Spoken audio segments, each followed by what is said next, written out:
lanjut ya. Nah, pertama apa itu machine learning? Teman-teman kalau melihat dari gambar di sini, kita belakangan ini sedang ramai membicarakan tentang artificial intelligence atau AI yang disupport juga dengan bagusnya GPU atau graphic processor unit yang biasa digunakan untuk mengolah atau mengolah program AI atau deep learning. Itu biasanya kita membutuhkan GPU, tapi sebenarnya AI atau artificial intelligence itu sudah populer di tahun 90-an, di mana saat itu neural network sudah diperkenalkan, namun sebenarnya tidak terlalu banyak digunakan untuk kalangan luas karena keterbatasan komputer atau keterbatasan teknologi. Sedangkan dewasa ini dari mulai 2010 ke atas sudah diadakan banyak sekali kompetisi-kompetisi yang berkaitan dengan deep learning atau AI, dan itu juga disupport atau ditunjang dengan maraknya perkembangan teknologi di bidang komputer, terutama di bidang GPU yang sekarang dewasa ini digunakan sebagai salah satu alat untuk pengolahan data deep learning. Dan kalau teman-teman lihat di sini, machine learning itu ada di dalam artificial intelligence secara umum. Dan kalau teman-teman melihat di sini juga, machine learning itu juga beririsan dengan data science, di mana artinya seorang data science atau data scientist itu dia juga bekerja dengan menggunakan AI atau machine learning atau deep learning di dewasa ini. Sebelumnya mungkin di data science itu mengenal istilah EDA atau EDA atau explanatory data analysis itu nanti berkaitan dengan machine learning dan deep learning di sini. Nah, kalau secara umum, teman-teman, machine learning itu merupakan cabang dari AI dan juga computer science, dan dia fokus untuk memasukkan data atau memanfaatkan data, mendapatkan informasi dari data tersebut melalui algoritma-algoritma yang telah dibuat. Dan kemudian machine learning itu, algoritma tersebut akan belajar dari data tersebut dan mencoba untuk mengimprove akurasinya. Itu yang dinamakan machine learning. Jadi di dalam machine learning itu juga ada trial dan error. Atau misalnya ketika sebagai contoh misalnya untuk data penginderaan jauh, kita ingin mengklasifikasikan penutup lahan menggunakan machine learning. Kemudian kita di penginderaan jauh kita mengenal istilah resolusi spektral atau jumlah band yang ada di masing-masing satelit imagery misal. Misal di Landsat sendiri kita punya band blue, green, red, near, kemudian SWIR, dan lain sebagainya. Nah, itu namanya input feature, teman-teman. Jadi input feature itu input data yang digunakan untuk sebagai data masukan di machine learning. Kemudian ada yang namanya target data. Kalau kita bicara supervised learning. Nah, target data ini itu adalah data yang telah kita kelaskan terlebih dahulu sebagai data latihnya. Kalau kita bicara supervised. Seperti yang tadi dijelaskan di pre-test, perbedaan supervised dan unsupervised learning, nanti akan saya jelaskan di slide selanjutnya. Nah, contohnya seperti itu untuk machine learning untuk data penginderaan jauh. Kemudian, mengapa menggunakan machine learning untuk data penginderaan jauh? Yang pertama itu data penginderaan jauh sering digunakan sebagai data untuk deteksi suatu objek. Deteksi suatu objek ini misalnya yang belakangan ini populer itu ada yang namanya YOLO. YOLO algorithm di deep learning itu atau singkatannya itu you only looking once. Jadi kalau yang secara computer science itu YOLO, you only looking once. Jadi tapi kalau di deep learning YOLO algorithm itu algoritma yang digunakan untuk object classification. Jadi object classification itu contohnya kalau teman-teman sering lihat di film sci-fi atau film ya, science fiction itu misal ada kamera, kemudian di kamera itu dia bisa mendeteksi di sini mobil terus tingkat akurasi mobilnya itu 80%, di sini ada pesawat berapa persen. Nah, itu tentang deteksi suatu objek. Dan data penginderaan jauh di data satelit ataupun data citra resolusi tinggi itu biasanya digunakan juga untuk deteksi objek. Misalnya objek kapal atau perahu atau perahu yang sedang ada di pelabuhan. Itu berapa banyak totalnya segala macam itu bisa menggunakan deteksi suatu objek. Kemudian yang kedua, data PJ, data penginderaan jauh. Juga seringkali ini yang banyak digunakan untuk klasifikasi penutup lahan secara umum. Kalau klasifikasi penutup lahan ini sering sekali digunakan dan juga kita nanti akan mencoba mempelajarinya di sini di pelatihan kali ini untuk klasifikasi penutup lahan. Sebagai contoh, klasifikasi penutup lahan itu karena ini penutup lahan ya, ada lahan terbangun, lahan terbuka, atau water body atau tubuh air ataupun juga vegetasi. Kemudian juga digunakan untuk estimasi informasi suatu objek. Misalnya kalau misal kita bicara vegetasi, kita bisa estimasi kandungan stok karbon atau misal biomass atau tinggi kanopi tersebut atau leaf area index atau misal berbicara dengan suhu, kita bisa mencoba memprediksi suhu permukaan atau misal klorofil A dan lain sebagainya. Itu untuk mengapa machine learning yang pertama. Kemudian yang kedua, sangat sulit mendefinisikan rules. Rules itu dalam tanda kutip, misal kita membuat, misal secara gampangnya gini, hari ini hujan, kemudian hujan angin, kemudian itu kan ada informasi hujan dan angin. Kemudian rules-nya itu ketika hujan angin kita tidak boleh keluar. Nah, itu kan masih sangat mudah ya. Berarti jawaban dari algoritmanya itu ketika ada datanya hujan dan berangin, berarti kita tidak keluar. Itu kan rules yang masih sangat mudah. Sedangkan kalau kita bicara tentang data penginderaan jauh, itu datanya berupa raster value atau pixel value dan itu sulit untuk didefinisikan rules-nya secara manual.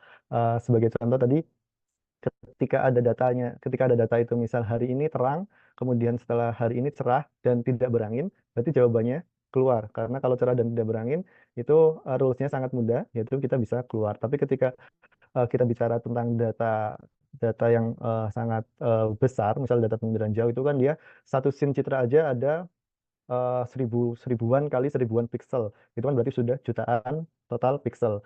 Nah, itu kan sangat sulit untuk mendefinisikan rules-nya secara manual. Nah, itu makanya kita butuh algoritma-algoritma seperti machine learning ataupun kalau teman-teman pernah belajar tentang klasifikasi citra menggunakan data penginderaan jauh, dengan supervised learning mungkin teman mungkin teman-teman pernah mempraktekkan tentang maksimum likelihood atau ya maksimum likelihood dan sebagainya. Eh, itu juga termasuk algoritma yang dapat digunakan untuk memetakan penutup lahan. Namun pada kesempatan kali ini kita akan mencoba fokus kepada algoritma machine learning seperti random forest untuk memetakan penutup lahan seperti itu.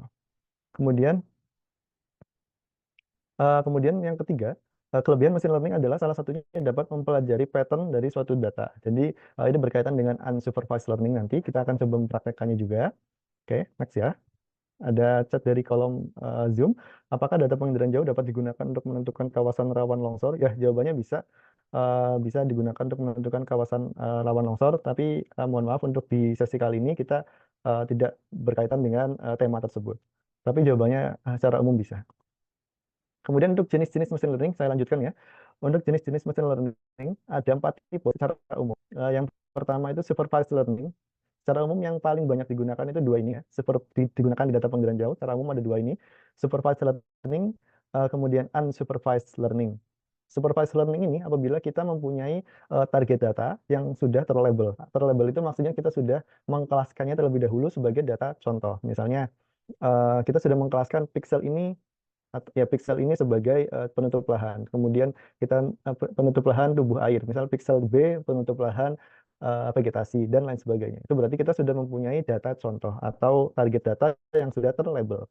Kemudian yang unsupervised learning itu kita tidak mempunyai data yang sudah terlabel atau terkelaskan tersebut. Jadi kita nanti akan mencoba menemukan pattern yang ada di yang berdasarkan data input kita nantinya. Nanti akan saya jelaskan lebih lanjut. Kemudian kalau semi supervised learning ini gabungan dari supervised dan unsupervised learning. Biasanya semi supervised learning ini digunakan apabila kita sangat kesulitan melabeli suatu data atau memperoleh target data yang sudah terlabel. Itu kita sangat kesulitan dan kemudian disupport dengan data lain yang belum terlabel atau belum terkelaskan. Itu namanya semi supervised learning. Kemudian reinforcement learning ini dia jarang digunakan di data penginderaan jauh. Dia lebih banyak digunakan pada robotik biasanya. Biasanya digunakan pada robotik. Itu dia membentuk environment sendiri dan kemudian AI-nya atau algoritmanya itu belajar dari kesalahannya. Jadi itunya apa namanya? Perintahnya itu kalau misal melakukan suatu A dia dapat skor berapa, kalau misal melakukan B dia dapat skor berapa. Jadi nanti itu berkaitan dengan AI-nya itu belajar sendiri. Itu reinforcement learning. Oke, ini ada pertanyaan di sini. PPT-nya kita udah di-share apa belum ya? Ini mungkin panitia yang bisa menjawab ya, PPT-nya bisa di-share atau belum. Oke, lanjut ya. Nah, untuk unsupervised learning sendiri, itu seperti yang sudah saya singgung tadi, kita tidak memerlukan target data atau unlabeled data. Kemudian itu digunakan untuk menemukan pattern atau suatu kumpulan informasi dalam suatu data. Seperti contoh, nanti akan saya jelaskan di kedepannya. Kemudian unsupervised learning itu dia akan secara otomatis mengidentifikasikan grup, cluster, atau kelompok berdasarkan kemiripan pattern dari nilai pixel. Seperti contoh mudahnya ya untuk ini di luar penginderaan jauh. Seperti contoh mudahnya, yang memanfaatkan unsupervised learning, clustering, itu misalnya rekomendasi customer ya, konsumen, rekomendasi untuk ya customer. Misal di suatu swalayan, dia customer A, dia setiap hari Minggu itu dia membelinya banyak sekali. Kemudian setiap hari biasa dia tidak membeli yang banyak, dia hanya membeli misal air minum atau air putih dan lain sebagainya. Nah, itu berdasarkan informasi tersebut kan nanti algoritmanya akan mengidentifikasi adanya klaster bahwa konsumen A itu dia merupakan prioritas, customer prioritas apabila di waktu Sabtu Minggu atau weekend. Jadi itu nanti bisa digunakan untuk clustering di contoh clusteringnya.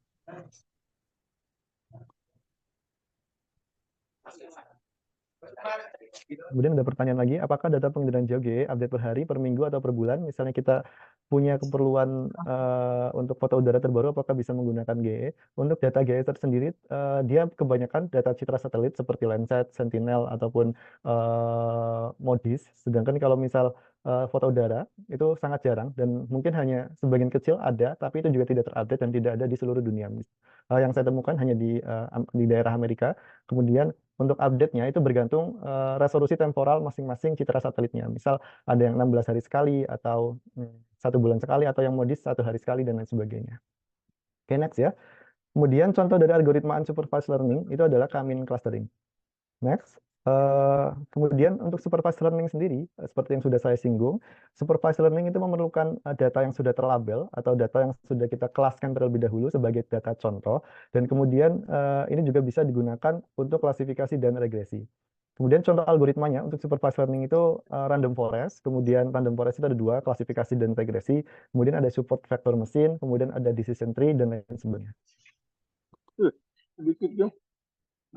Lagi ke Zoom meeting dari jam 9. Untuk Meeting. sorry, cek. Oke, masuk ya. Oke, kemudian tadi udah supervised learning, kemudian kita akan membandingkan supervised learning dan unsupervised learning. Ini figur yang merupakan contoh dari perbandingan supervised learning dan unsupervised learning. Oke. Nah, untuk supervised learning tersendiri, misal kita punya dua input feature, yaitu feature X1 dan feature X2.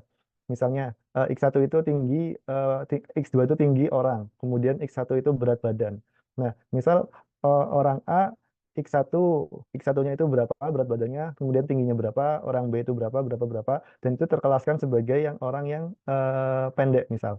Kemudian yang sini orang yang tinggi, misalkan terkelaskannya. Jadi kita sudah memiliki kelas atau label data terlebih dahulu. Sedangkan yang unsupervised learning, kita tidak tahu dia itu tergolong orang yang tinggi atau orang yang pendek, tapi berdasarkan patternnya, nanti mesin bisa mengkelompokkan seperti kelompok 1 dan kelompok 2. Nanti kita akan mencoba mempraktekannya. Oke, kemudian selanjutnya kita akan membahas tentang klasifikasi dan regresi.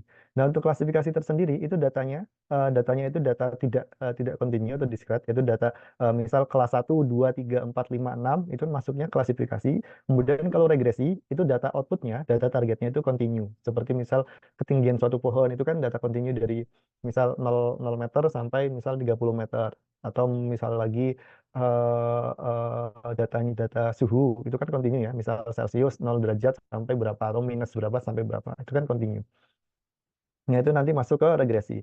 Nah, kemudian kita akan melakukan pengenalan machine learning di GE. Pertama, kita akan membahas tentang unsupervised learning algorithm.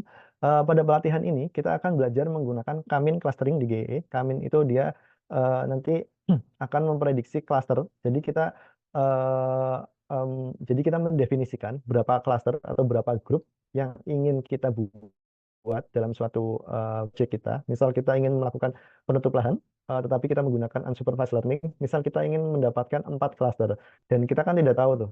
Pertama kita tidak tahu 4 cluster itu dia masuk ke kelas apa misal. Nah, itu nanti setelah itu kita baru interpretasi hasilnya. Kemungkinan besar cluster 1 dia itu tubuh air misal. Cluster 2 dia itu apa. Cluster 3 misal mix antara apa dan apa dan lain sebagainya. Kemudian Cummings clustering itu juga dia mencari mengobservasi data berdasarkan kemiripan pattern dan kemudian dia kelompokkan menjadi satu kelas diri. Misal yang contoh ini ya. Ini kan kalau kita lihat secara pattern, dia ada tiga pengelompok ya, tiga data yang mengelompok, yaitu kelompok pertama hijau, di sini dilabelkan hijau, kelompok kedua itu biru, kelompok ketiga itu merah. Nah, di Cummins clustering, dia nanti akan menghitung centroidnya terlebih dahulu, terus dia akan menghitung jarak data atau titik data dari centroidnya. Nah, perhitungan jaraknya itu ada beberapa algoritma yang dapat kita gunakan. Namun pada kesempatan kali ini kita akan menggunakan default dari GEE. Nanti saya juga akan terangkan bagaimana cara melakukan clustering algoritma menggunakan ini menggunakan apa namanya? Menggunakan Google Earth Engine. Bisakah PPT-nya nanti yang bahasa asingnya ditranslate ke bahasa Indonesia? Ya, nanti saya akan translate, nanti akan saya kirimkan kembali ke panitia. Kemudian selanjutnya, unsupervised algorithm di GE itu contohnya seperti ini. Sebentar. Ini contoh proses Kamin clustering menggunakan JavaScript di GE. Jadi kita akan membuat sampel dulu dari eh, dari dari data Sentinel-2. Nanti kita akan praktekkan menggunakan data Sentinel-2. Kemudian di algoritma Kamin clustering kita menggunakan punyanya WK Kamins, dan kita akan mencoba mengklasterkannya atau mengelompokkannya menjadi 4 kelompok atau 4 grup. Dan ini hasilnya, ini data Sentinel-2. Kemudian kita masukkan algoritma clustering dan kita akan menghasilkan 4 cluster karena kita mendefinisikan 4 cluster, dan ini hasil dari Kamin clustering. Dan kita belum tahu nih biru itu apa, abu-abu itu apa, oranye itu apa, hijau itu apa. Karena ini Kamin clustering. Jadi kita tidak punya label data. Jadi kita tidak perlu melabeli data terlebih dahulu, tetapi nanti hasilnya cluster. Dan setelah itu baru kita lakukan interpretasi clusteringnya. Misal yang biru ini setelah kita interpretasi, kita bandingkan dengan hasilnya, ternyata dia tubuh air. Berarti cluster satu kemungkinan itu grup pixel yang masuk ke dalam kategori atau yang masuk ke dalam kelas tubuh air. Itu cara menginterpretasi hasil dari clustering. Oke, kita next ya. Kemudian kita akan belajar supervised algorithm di GEE. Nah, di Google Earth Engine tersendiri untuk supervised algorithm atau algoritma terselia bahasa Indonesianya, itu GEE itu support beberapa algoritma terselia. Contohnya support vector machine, kemudian decision tree, kemudian random forest. Namun belakangan ini yang banyak digunakan untuk klasifikasi di GEE itu banyak paper-paper yang menggunakan random forest karena dia merupakan gabungan dari beberapa decision tree, dan dia menggunakan majority voting sebagai hasil akhirnya. Seperti contoh di sini ya. Di sini ini contoh algoritma random forest, dan kita akan mencoba mengkelaskan kelas mangrove dan non mangrove. Kemudian misal ada tree 1 itu hasilnya mangrove, kemudian tree 2 hasilnya non mangrove, tree 3 hasilnya mangrove, atau tree yang mayoritasnya itu hasilnya adalah mangrove. Maka algoritma random forest ini berupa majority voting, maka hasil akhirnya akan berupa objek mangrove atau kelas mangrove. Oke, next. Nah, ini contoh penerapan supervised algoritma di GE. Kita akan menggunakan punyanya Smiler Random Forest dengan kita bisa mendefinisikan number of tree. Number of tree ini dia yang ini ya. Kalau misalnya teman-teman lihat di sini, ini ada tree 1, tree 2, atau sampai tree berapa yang tree n teman-teman nanti definisikan. Nah, itu bergantung dengan kebutuhan teman-teman.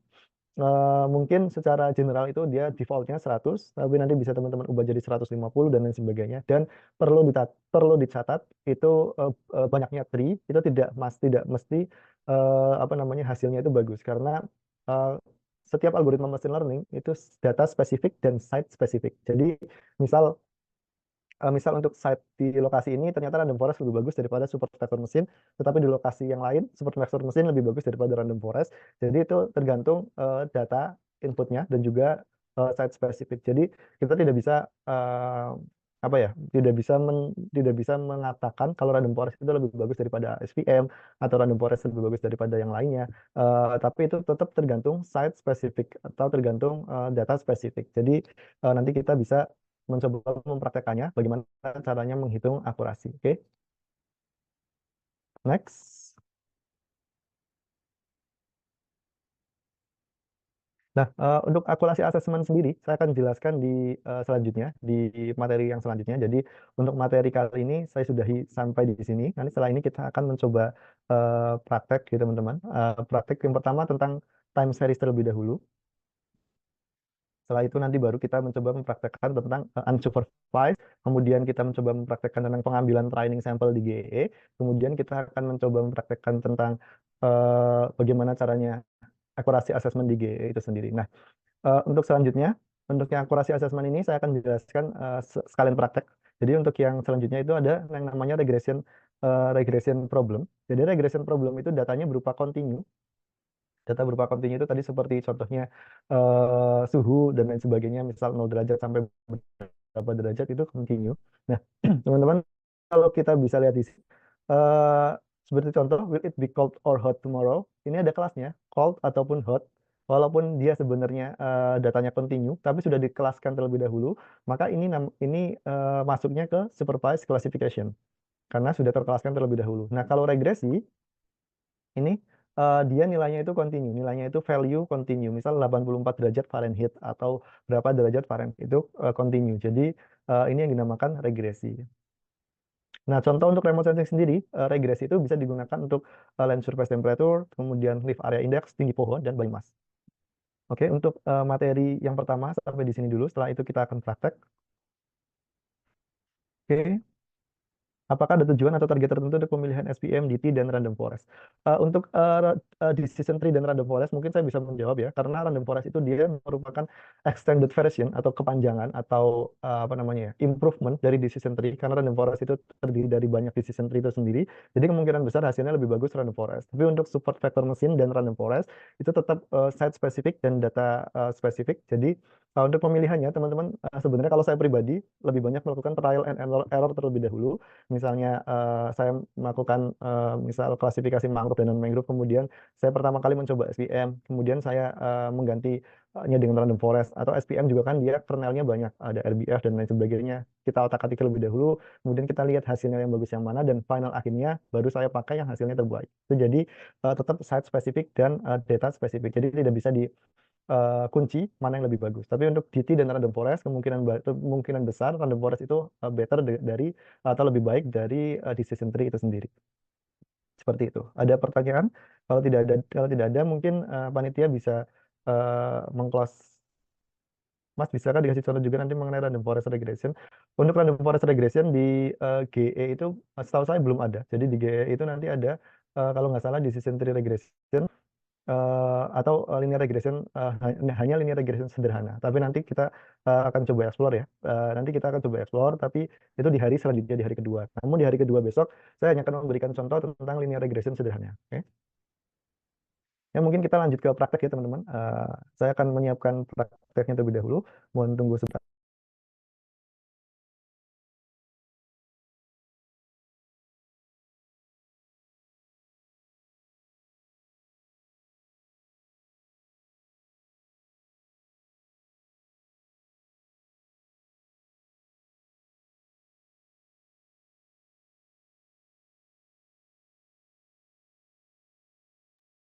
Oke, sudah bisa terlihat ya.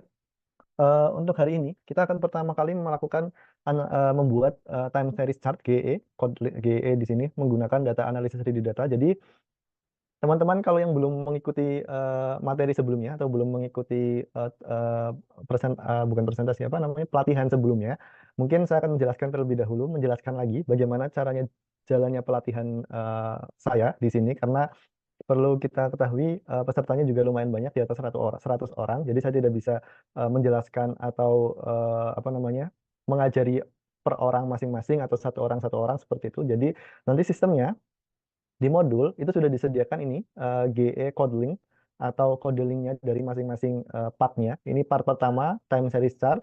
Nanti kita akan mempelajari mengenai pembuatan time series chart berdasarkan data remote sensing. Kita akan menggunakan analisis 3D datanya MODIS, yaitu berupa data NDVI dan juga EVI.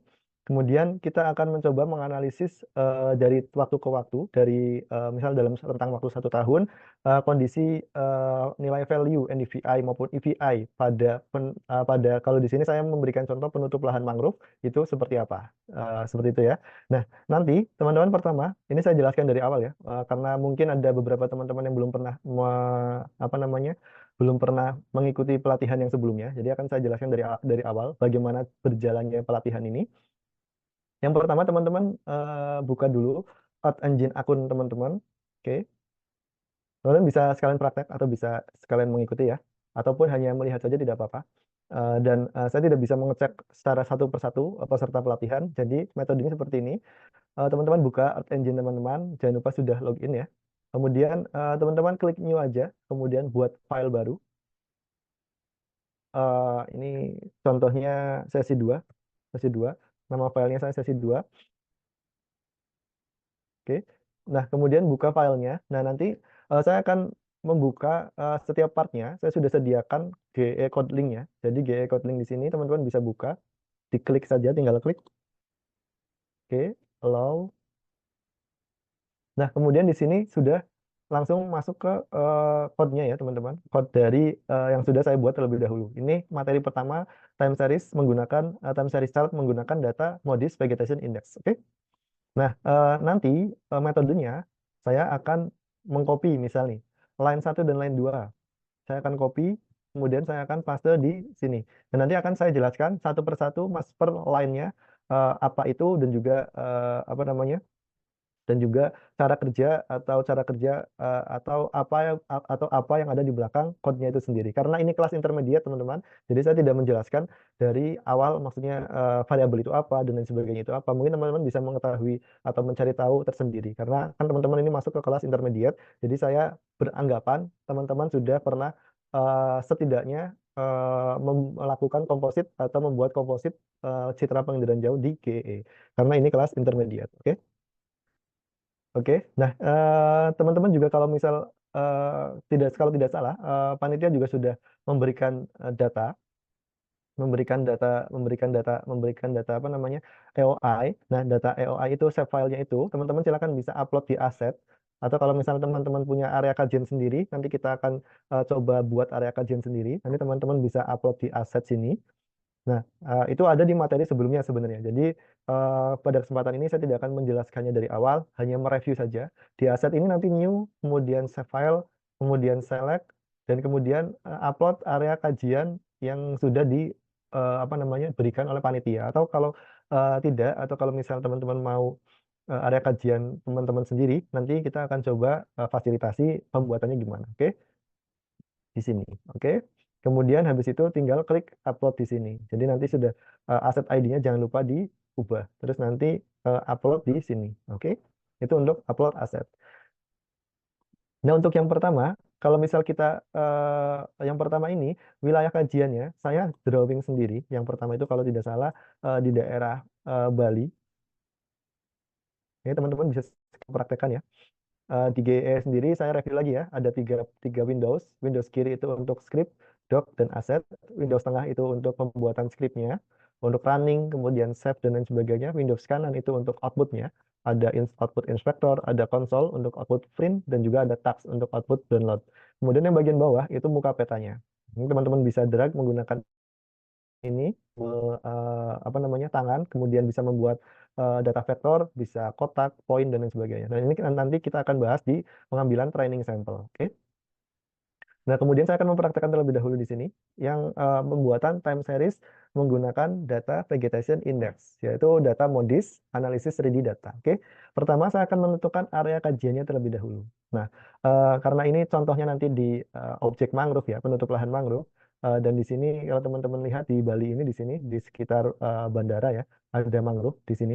Dan nanti ini kita akan mencoba menggunakan datanya ESA atau European Space Agency yang dia memetakan lahan seluruh dunia menggunakan Sentinel. Nanti kita akan coba menggunakan data tersebut. Nah, pertama kita akan menggambar area kajian terlebih dahulu. Silakan teman-teman bisa mempraktekkannya atau bisa melihat terlebih dahulu saja. Nanti setelah selesai baru dipraktekkan. Silakan bebas pilihan.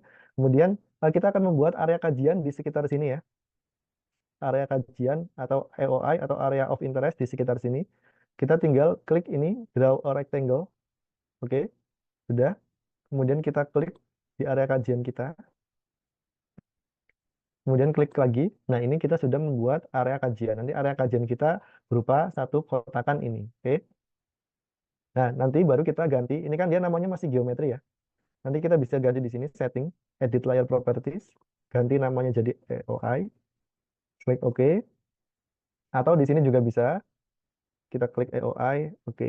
Nah, untuk line satu, di sini, teman-teman tadi harus membuka ini ya, GE Kotlin atau bisa menyimak di sini di script yang saya telah sediakan di sini, dan hasil akhirnya itu nanti akan berupa seperti ini. Jadi NDVI time series dari bulan Februari sampai bulan Desember 2022 di penutup lahan mangrove di area kajian kita. Nah, nanti kita akan mencoba membuat seperti ini. Jadi kita akan mengetahui pola bagaimana nilai NDVI pada suatu kelas tertentu dan juga nilai AVI. Oke.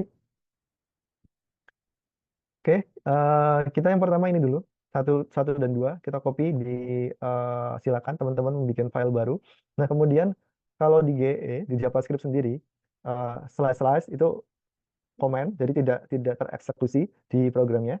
Nah, kemudian kita map.center object LI line 2, ini gunanya untuk zoom in ke objek atau area kajian kita. Nah, untuk running di GE sendiri, ini tinggal klik run ya. Oke. Nah, nanti dia akan zoom in ke area kajian kita di sini. Oke ya. Nah, kemudian kemudian kita akan menggunakan datanya ini, world cover punyanya ESA. Kita akan mencoba mencari tahu datanya ya, terlebih dahulu. Teman-teman bisa mengcopy dari line 4 dan line 5 mungkin. Kita copy di sini, paste di sini. Nah, yang pertama, tujuan kita itu kan nanti akan membuat analisis time series ya di nilai NDVI dan juga AVI. Nah, kita akan menggunakan datanya world cover punya ESA. Jadi teman-teman bisa mengcopy di sini, kemudian paste di atas ini untuk mencari tahu datanya itu apa. Nah, itu di sini ada nih data raster. Di sini ada keterangannya.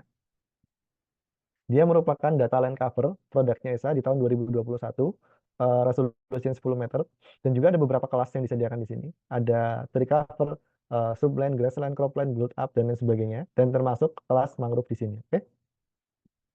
Nah, kita akan mencoba mengambil datanya world cover dari ESA. Nah, terus kemudian di sini ada dot first, itu berarti kita mengambil data yang paling pertama, kemudian dot clip AOI itu kita memotong datanya tersebut berdasarkan area kajian kita. Nah, area kajian kita itu segini. Oke. Jadi kita harus memotongnya. Nah, kemudian ketika kita klik run, itu pasti belum terjadi apa-apa karena kita belum meload atau apa namanya, mengimport datanya ke dalam muka peta kita. Nah, kan datanya tadi berupa raster ya teman-teman. Sedangkan kita memerlukan data yang berupa SHP atau vektor atau data yang berupa feature collection atau ya vektor. Jadi nanti kita akan mengkonvert data rasternya ESA, data rasternya ini, line cover ini, ke data vektor terlebih dahulu untuk mendapatkan data vektor kelas mangrove. Oke? Teman-teman bisa copy dari line 7 sampai line 23. Line 7 sampai line 23. Oke ya. Copy, paste ke lembar kerja teman-teman. Oke, saya akan jelaskan satu-satu ya. Nah, pertama di sini di line 7 ini kita membuat variabel baru namanya ESA mangrove. Kita tahu tadi LC ESA variabel LC ESA ini benar load atau mengimport data line covernya ESA dan diklip berdasarkan area kajian kita. Nah, kemudian di ESA tadi kita bisa lihat di sini ini datanya raster dan dia memiliki beberapa kelas dengan nilai value pixelnya masing-masing. Oke. Nah, untuk mangrove sendiri nilai pixel value-nya adalah 95. Jadi kalau dia nilai pixelnya itu 95, maka dia objek mangrove, kategori mangrove. Oke. Nah, di sini land cover ESA kita akan memilih objek mangrove. Oke, berarti kan kita menggunakan fungsi EQ. EQ itu equal. Jadi kita ingin mengambil hanya objek mangrove-nya saja, hanya pixel land cover mangrove-nya saja. Jadi yang pixel ESA, yang land cover ESA ini berupa data raster, kita hanya mengambil data mangrove saja, yaitu pixel value nomor 95. berdasarkan ini ya, di bench itu di pixel value 0 mangrove. Oke. Nah, kemudian kita menghapus pixel non mangrove-nya. Jadi kan tadi kita sudah mendapatkan pixel mangrove 95, hanya mendapatkan pixel mangrove 95. Nah, kemudian kita ingin menghapus pixel non mangrove-nya. Jadi non mangrove-nya kan berarti satu, karena kita sudah memilihnya kan. Oke. Nah, tinggal kita gini, kita mengupdate variabel esa mangrove, kemudian menggunakan update max, kemudian esa mangrove yang dia nilainya equal 0, itu nanti kita akan hapus. Oke. Seperti itu ya. Ini contoh apa namanya? Contoh mengambil suatu nilai pixel tertentu, suatu kelas tertentu dari data raster. Oke. Kita akan coba tampilkan di peta ya, di sini di peta terlebih dahulu. Oke, tadi 78, kemudian teman-teman bisa ikuti saya di 24 di blok semuanya. Klik kemudian tahan, kemudian di blok, kemudian control slice untuk mematikan atau mengkomen. Nah, kita akan fokus ke sini dulu ya. Nah, kita akan mencoba menampilkan ini dulu, data ESA mangrove-nya ke dalam peta kita, ke dalam muka peta ini. Kalau ingin menampilkan, ingat, mudah, map.add layer, ups, belum diklik, map, ini ya, line 9, diperhatikan, map.add layer, layer yang ingin ditambahkan, ESA mangrove, kita tidak perlu definisikan apa-apa, kita cuma ingin menampilkannya saja, kemudian kita klik run, oke. Nah, dia di sini warnanya putih ya, kemudian bisa ubah lewat sini.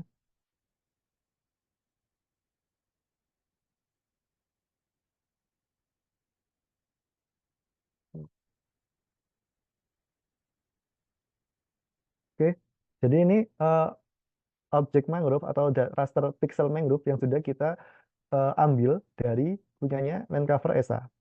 Oke ya, sampai sini oke. Nah, ini kan masih berupa raster, sedangkan kebutuhan kita itu berupa vektor. Sedangkan kebutuhan kita itu berupa data vektor. Jadi teman-teman, kita akan mengubah data rasternya ke data vektor terlebih dahulu. Oke. Nah, hasilkan line atau jadi nomor berapa? Silakan nomor 10, line 10 sampai line 23 di blok dulu, kemudian control slice buat uncomment. Oke. Nah, kemudian kita akan membuat data raster di line 10 ke vektor, membuat data vektor dari data vektor mangrove menggunakan data raster yang telah kita punya, yaitu ESA mangrove. Oke. Nah, untuk membuat itu, kita menggunakan function yang namanya function .reduce to vector. Nah, function .reduce to vector itu membuat data raster menjadi data vektor. Nah, nanti reducernya kita definisikan sebagai II reducer count every. Jadi, setiap pixelnya nanti kita reduce ke data vektor. Oke. Geometrinya kita buat AOI, area kajian kita. Scale-nya kita buat 10. 10 itu spatial resolution. Karena tadi kita lihat di sini, dia spatial resolution 10 meter ya. Oke, kemudian max pixel ini opsional. Egg connected juga opsional. Jadi, yang paling utama didefinisikan itu yang ini. Yang dot reduce to vector, kita menggunakan function ini. Nah, kalau teman-teman mau lebih jelas, itu bisa teman-teman copy functionnya, kemudian cari di docs pas ini. Nah, di sini sudah ada keterangannya seperti apa. Kita butuh beberapa argumen, yaitu argumen reducer, geometri, scale, dan lain sebagainya. Teman-teman bisa baca sendiri di sini. Kalau misal pengen cari tahu lebih lanjut, oke? Ingat, docs itu semua function di GE itu disimpan di docs, oke? Lanjut ya. Kemudian nomor 9, line 19, kita ingin mengunion atau kalau misal kita tidak union, itu kan teman-teman bisa tahu kalau misal kita dari raster to vector. Kalau teman-teman, saya anggap teman-teman pernah mengolah data spasial karena ini kelas intermediate ya. Dari raster to vector itu misal di QGIS pun atau di RGS itu dari raster to vector itu setiap hasilnya itu nanti akan kotak-kotak dan juga nanti akan beda-beda feature-nya ya, beda-beda apa namanya, beda-beda objeknya, misal objek 1, 2, 3 dan lain sebagainya, walaupun kelasnya sama. Nah, oleh karena itu kita harus mengunion, menjadikan satu feature, menjadikan satu feature dari keseluruhan kelas mangrove tersebut. Jadi kita mangrove vector yang telah kita buat tadi dot union satu. Kita ingin menggabungkan kelas satu ke dalam hanya satu feature atau satu luasan saja atau satu row kalau misal teman-teman di QGIS atau RGS. Oke. Nah, kemudian kita tinggal add layernya saja ya, teman-teman. Ini sudah di apa namanya? Sudah di union. Jadi kita sudah berhasil mendapatkan data vektor mangrove. Oke. Kita tinggal menerapkan variabel paramnya, yaitu hanya color, yaitu berupa green. Kemudian kita tinggal map add layer, kemudian apa yang ingin ditambahkan layernya, mangrove vector, parameternya di sini, kemudian nama layernya adalah mangrove. Oke. Dan klik run. Nah, nanti dia akan berupa data vektor. Nah, sudah terlihat ya perbedaannya, teman-teman. Tadi yang berupa data raster dan berupa data vektor. Nah, kalau teman-teman mau lihat perbedaannya, kita bisa klik inspektor, kemudian kita klik datanya. Nah, dia feature collection sudah berupa feature collection, berarti sudah berupa data vektor. Dan kemudian ada 6.380 vertex di sini, vertex kecil. Berarti kita sudah berhasil membuat data vektor dari data raster mangrove ESA. Oke. Nah, kemudian kita masuk ke tujuan utama kita, yaitu membuat chart atau membuat apa namanya? eh, chart time series chart yang kita akan kita bahas tadi, yang seperti ini ya. Time chart. Oke. Nah, teman-teman bisa mengcopy line 26 sampai line 40 dulu. Bisa mengcopy, kemudian paste di sini, line 26 sampai 40. Oke. Nah, kita akan menggunakan data modis untuk data modis NDVI dan juga AVI. Nah, datanya itu apa? Ini data yang ini ya. Kita bukan dulu datanya, coba. Kita copy, paste di sini, kita cari datanya. Nah, ini data Terra Vegetation Index average 16 hari. Jadi dia memfasilitasi ada dua data, NDVI dan juga AVI. Nah, nilainya itu dari min 2000 sampai 10.000. Sedangkan yang kita tahu nilai NDVI itu min 1 sampai 1. Oke. Nah, maka dari itu punya faktor skala. Di sini faktor skalanya 0,0001. Dan nanti kita akan mencoba membuat function untuk menerapkan faktor skala ini. Oke. Nah, yang pertama, kita akan buat function untuk menerapkan faktor skala dari nilai NDVI dan EVI dari data modis tadi. Oke, line 29 sampai 34 itu penerapan pembuatan function. Oke. Oke, teman-teman kalau ada yang tidak jelas langsung tanya di Slido ya. Nanti akan saya jawab. Silakan tanya di Slido di sini. Oke. Nah, untuk pembuatan function tersebut, pertama kita membuat function, kemudian nama functionnya apa? Nah, nama functionnya itu saya buat apply scale vector, kemudian inputnya itu nanti berupa image atau berupa image collection nanti, atau ya berupa image collection, sehingga nanti bisa diterapkan dengan fungsi dot map yang sini ya. Untuk menerapkan function, kita menggunakan dot map nama functionnya. Oke, itu sudah ada di materi yang sesi sebelumnya, sesi minggu lalu. Oke. Jadi saya hanya mengulang ya. Di sini kita akan menerapkan apa namanya faktor skala dari NDVI dan apa namanya dari NDVI dan EVI. Kita coba buka di sini supaya lebih besar. Oke, oke, oke. Ini tidak perlu sebenarnya di. Oke. Eh, yang pertama kita memfaktor skalakan variabel NDVI sama dengan image. Berarti image-nya image collection dot select. Berarti kita memilih data NDVI atau band NDVI saja, kemudian multiply by faktor skala. EVI juga sama seperti itu, di line 31. Kemudian return image, returnnya itu apa yang ingin dikembalikan atau apa yang ingin dikembalikan dari fungsi tersebut, yaitu image.advance, NDVI, dan EVI. Oke, oke. Ini untuk pembuatan function apply vector skala. Kemudian untuk pembuatan variabel dataset, ini variabel dataset modis ya. Kita image collection terlebih dahulu, modis, ini nama nama ID-nya, image collection modis yang ini. Kemudian kita filter berdasarkan tanggal 2022 sampai bulan 1 sampai 2022 bulan 12 tanggal 31. Filter bonds, filter berdasarkan area kajian. Kita ingin memfilter berdasarkan mangrove vector. Oke. Kemudian kita apply faktor skala. Kemudian kita coba print datasetnya. Nah, kita klik run ya. Nah, di konsol ini sendiri nanti ini ada kelis dari tanggal 2022 dari tahun 2022 bulan 1 tanggal 1 2022 bulan 12 sampai tanggal 31 ternyata hanya ada sampai tanggal 19 itu datanya nanti akan kita gunakan untuk pembuatan series. Oke. Oke, selanjutnya kita buka lagi yang ini yang apa namanya linknya tadi. Nah, kita copy line 43 sampai line 69. Oke, kita akan habiskan ya. 43 sampai line 69 di copy. Nah, line 43 dan 44 ini dia untuk mengambil atau memilih data NDVI dan juga AVI. Jadi kita buat variabel baru namanya modis NDVI dan juga modis EVI. Oke. Nah, teman-teman bisa lihat di sini bandnya modis itu ada NDVI dan AVI yang di sini ya. Ada NDVI dan AVI, maka kita harus memilihnya. Modis NDVI itu dia NDVI, modis EVI dia EVI. Oke. Nah, kita masuk ke dalam part yang terakhir yaitu membuat time series berdasarkan data collection ini. Jadi kita mempunyai data collection modis, kemudian kita ingin membuat time seriesnya. Nah, kita bisa membuat time series chart tersebut menggunakan UI chart.image series by region.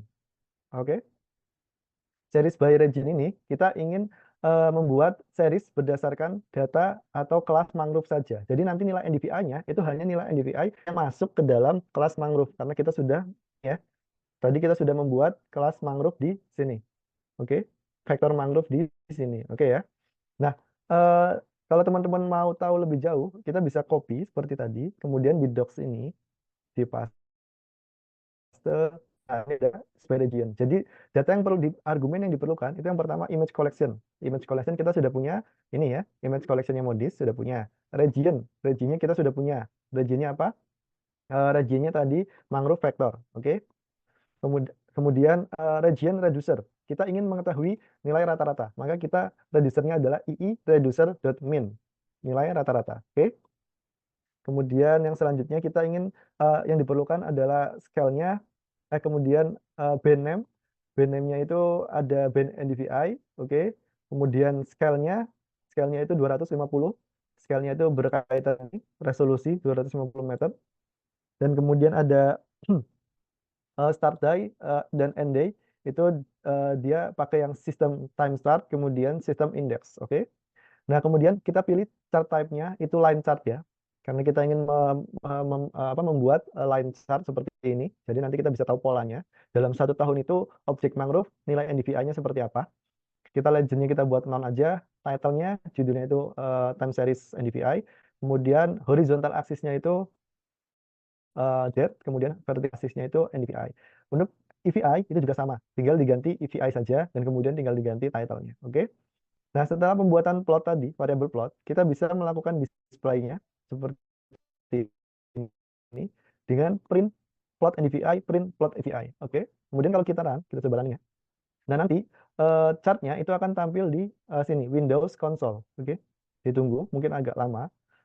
Windows Console seperti ini. Nah, nanti hasilnya itu akan seperti ini, teman-teman. Jadi nanti kita akan mendapatkan output time series chart dari NDVI dan juga time series chart dari EVI berdasarkan region atau kelas atau objek yang kita sudah tentukan terlebih dahulu. Kalau tadi kita memilih kelas atau objek mangrove. Jadi ini itu berguna untuk teman-teman misalnya nih, teman-teman punya uh, penutup atau kelas hasil klasifikasi ada vegetasi atau ya vegetasi. Kemudian teman-teman ingin melihat pola vegetasinya 1 tahun ini.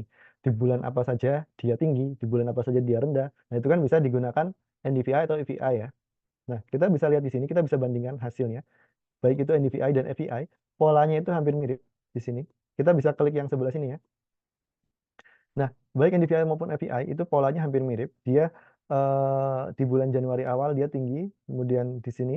Dan di bulan Oktober ini, kita bisa lihat di sini ada penurunan yang cukup signifikan. Dan kedua polanya juga sama ya, penurunannya cukup signifikan. Nah, ini penurunan cukup signifikan ini menimbulkan tanda tanya, oke? Nah, itu bisa kita analisis lebih lanjut. Nah, itu gunanya untuk time series chart analisis itu seperti itu. Jadi, ini hanya sebagai data pembuka terlebih dahulu, kita digunakan untuk analisis yang lebih lanjut, oke. Itu untuk part 1. Untuk part pertama yaitu pembuatan time series NDVI. Apakah ada pertanyaan di sini?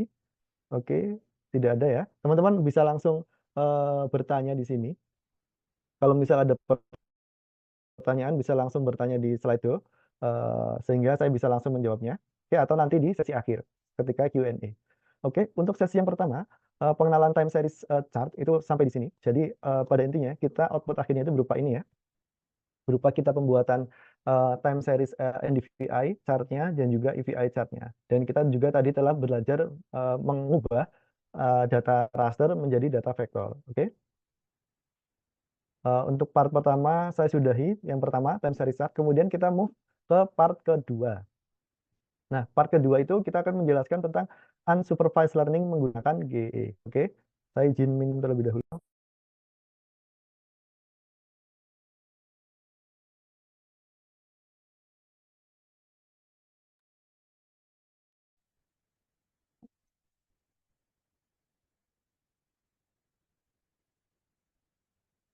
Yang sudah disampaikan atau mungkin menuliskan pertanyaan. Oke, silakan Mas.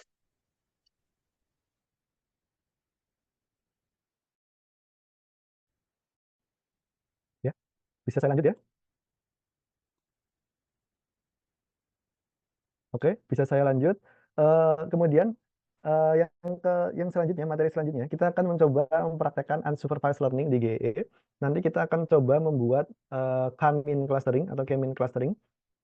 Dan kita di sini akan membuat 4 cluster. Di sini membuat 4 grup atau 4 cluster. Dan kita setelah itu berusaha mencoba apa ya namanya mengidentifikasi atau menginterpretasi cluster tersebut apa seperti itu ya, menggunakan data penginderaan jauh. Hasil akhirnya akan seperti ini. Jadi kita nanti akan mencoba membuat komposit bebas awan terlebih dahulu menggunakan Sentinel-2 dan kemudian nanti kita akan clustering seperti ini. Nah, nanti clusternya itu apa saja? Ini kan kalau misal unsupervised learning seperti yang tadi sudah saya jelaskan, itu kan dia kita tidak tahu dia tuh pixel ini termasuk cluster apa kelas apa, pixel ini termasuk kelas apa dan lain sebagainya. Itu kita belum tahu di awal. Maka dari itu kita harus melakukan interpretasi clustering result. Nah, itu bagaimana caranya? Itu berdasarkan kemampuan atau pemahaman kita tentang daerah kajian kita. Itu untuk K-mean clustering. Oke, kita mulai prakteknya ya. Kita mulai prakteknya terlebih dahulu. Teman-teman bisa membukanya lagi di sini. Sudah saya sediakan linknya. GE Code Link. Diklik, kemudian allow.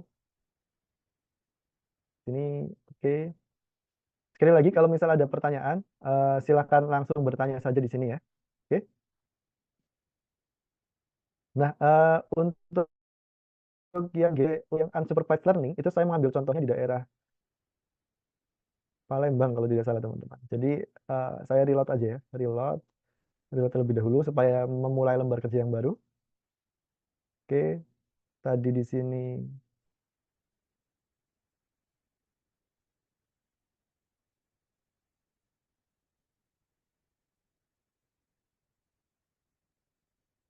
oke, kita hapus semua dulu aja. Nah, sebagai contoh kita akan mengambil di daerah sini, daerah Palembang. Sebenarnya saya mengambil daerah ini karena ada ini ya, ada tubuh air yang di sini. Jadi sebagai contoh untuk interpretasi mungkin lebih mudah. Tubuh air yang di sini, kemudian ada sungai, kemudian di sini juga ada pemukiman atau build up area, kemudian ada vegetasi, kemudian ada beberapa lahan terbuka di sini. Jadi sudah cocok untuk digunakan sebagai data contoh. Oke ya. Saya akan coba membuat area kajian di sekitar sini. Seperti biasa, draw rectangle. Kemudian kita draw saja sampai mungkin segini saja. Oke. Kalau teman-teman mau langsung running di sini boleh. Tadi kan kita punya script ya, code di sini. Tadi teman-teman bisa buka langsung, set. Di sini kan udah kebuka. Kemudian tinggal klik run langsung juga bisa. Nah, nanti dia akan ini berdasarkan yang sudah saya buat sebelumnya terlebih dahulu. Oke. Nah, saya akan menjelaskan satu persatu. Teman-teman bisa mengcopy dari line 1 sampai line 7. Kemudian paste di sini. Oh ya, tadi kan kita sudah membuat ini ya. Saya lupa tadi membuat LI baru di sini. Eh, jangan terlalu besar supaya lebih lebih cepat. Mungkin segini saja. Oke. Nah, kita sudah membuat LI baru. Jangan lupa kita ganti namanya, nama variabelnya LI. Oke. Atau teman-teman punya aset mau dimasukkan ke sini juga bisa. Oke ya. Nah, tadi kita sudah mengcopy line 1 sampai line 7. Line 1 itu seperti biasa, kita ingin nge-zoom in ke area kajian kita setelah dimulai running. Kemudian line 67, kita membuat variabel start date dan end date. Mungkin teman-teman yang sudah mengikuti pelatihan di sebelumnya, mungkin sudah tahu proses ini ya. Nah, yang pertama kita ingin mendapatkan Sentinel-2 yang bebas awan selama dari tahun 2021 sampai bulan 1 tanggal 1 sampai tahun 2021 bulan 12 31 di wilayah kajian kita. Oke. Kita ingin mencoba mendapatkan Sentinel-2 yang bebas awan. Makanya kita membuat variabel start date dan end date. Oke ya. Nah, kemudian kita akan menggunakan function cloud masking di line nomor 9. Kemudian teman-teman langsung copy saja sampai line nomor 25. Line nomor 9 sampai 25 di copy ya. Nah, untuk line nomor 10 sampai line 19 itu function cloud masking di Sentinel-2. Nah, secara garis besar saya sudah pernah jelaskan, mungkin buat teman-teman yang baru bergabung, untuk Sentinel-2 sendiri itu sudah disediakan cloud masking function-nya. Jadi namanya Max X2 Clouds. Dia menggunakan band quality assessment, band BQA ini, band QA. Kemudian dia akan mengidentifikasi pixel cloud dan cirrusnya ini ya 10 dan 11. Kemudian akan memasking pixel cloud dan pixel cirrus, dan kemudian nanti setelah dimasking di sini sudah diskalakan, difaktor skalakan dibagi 10.000. Itu faktor skalanya untuk Sentinel-2. Oke.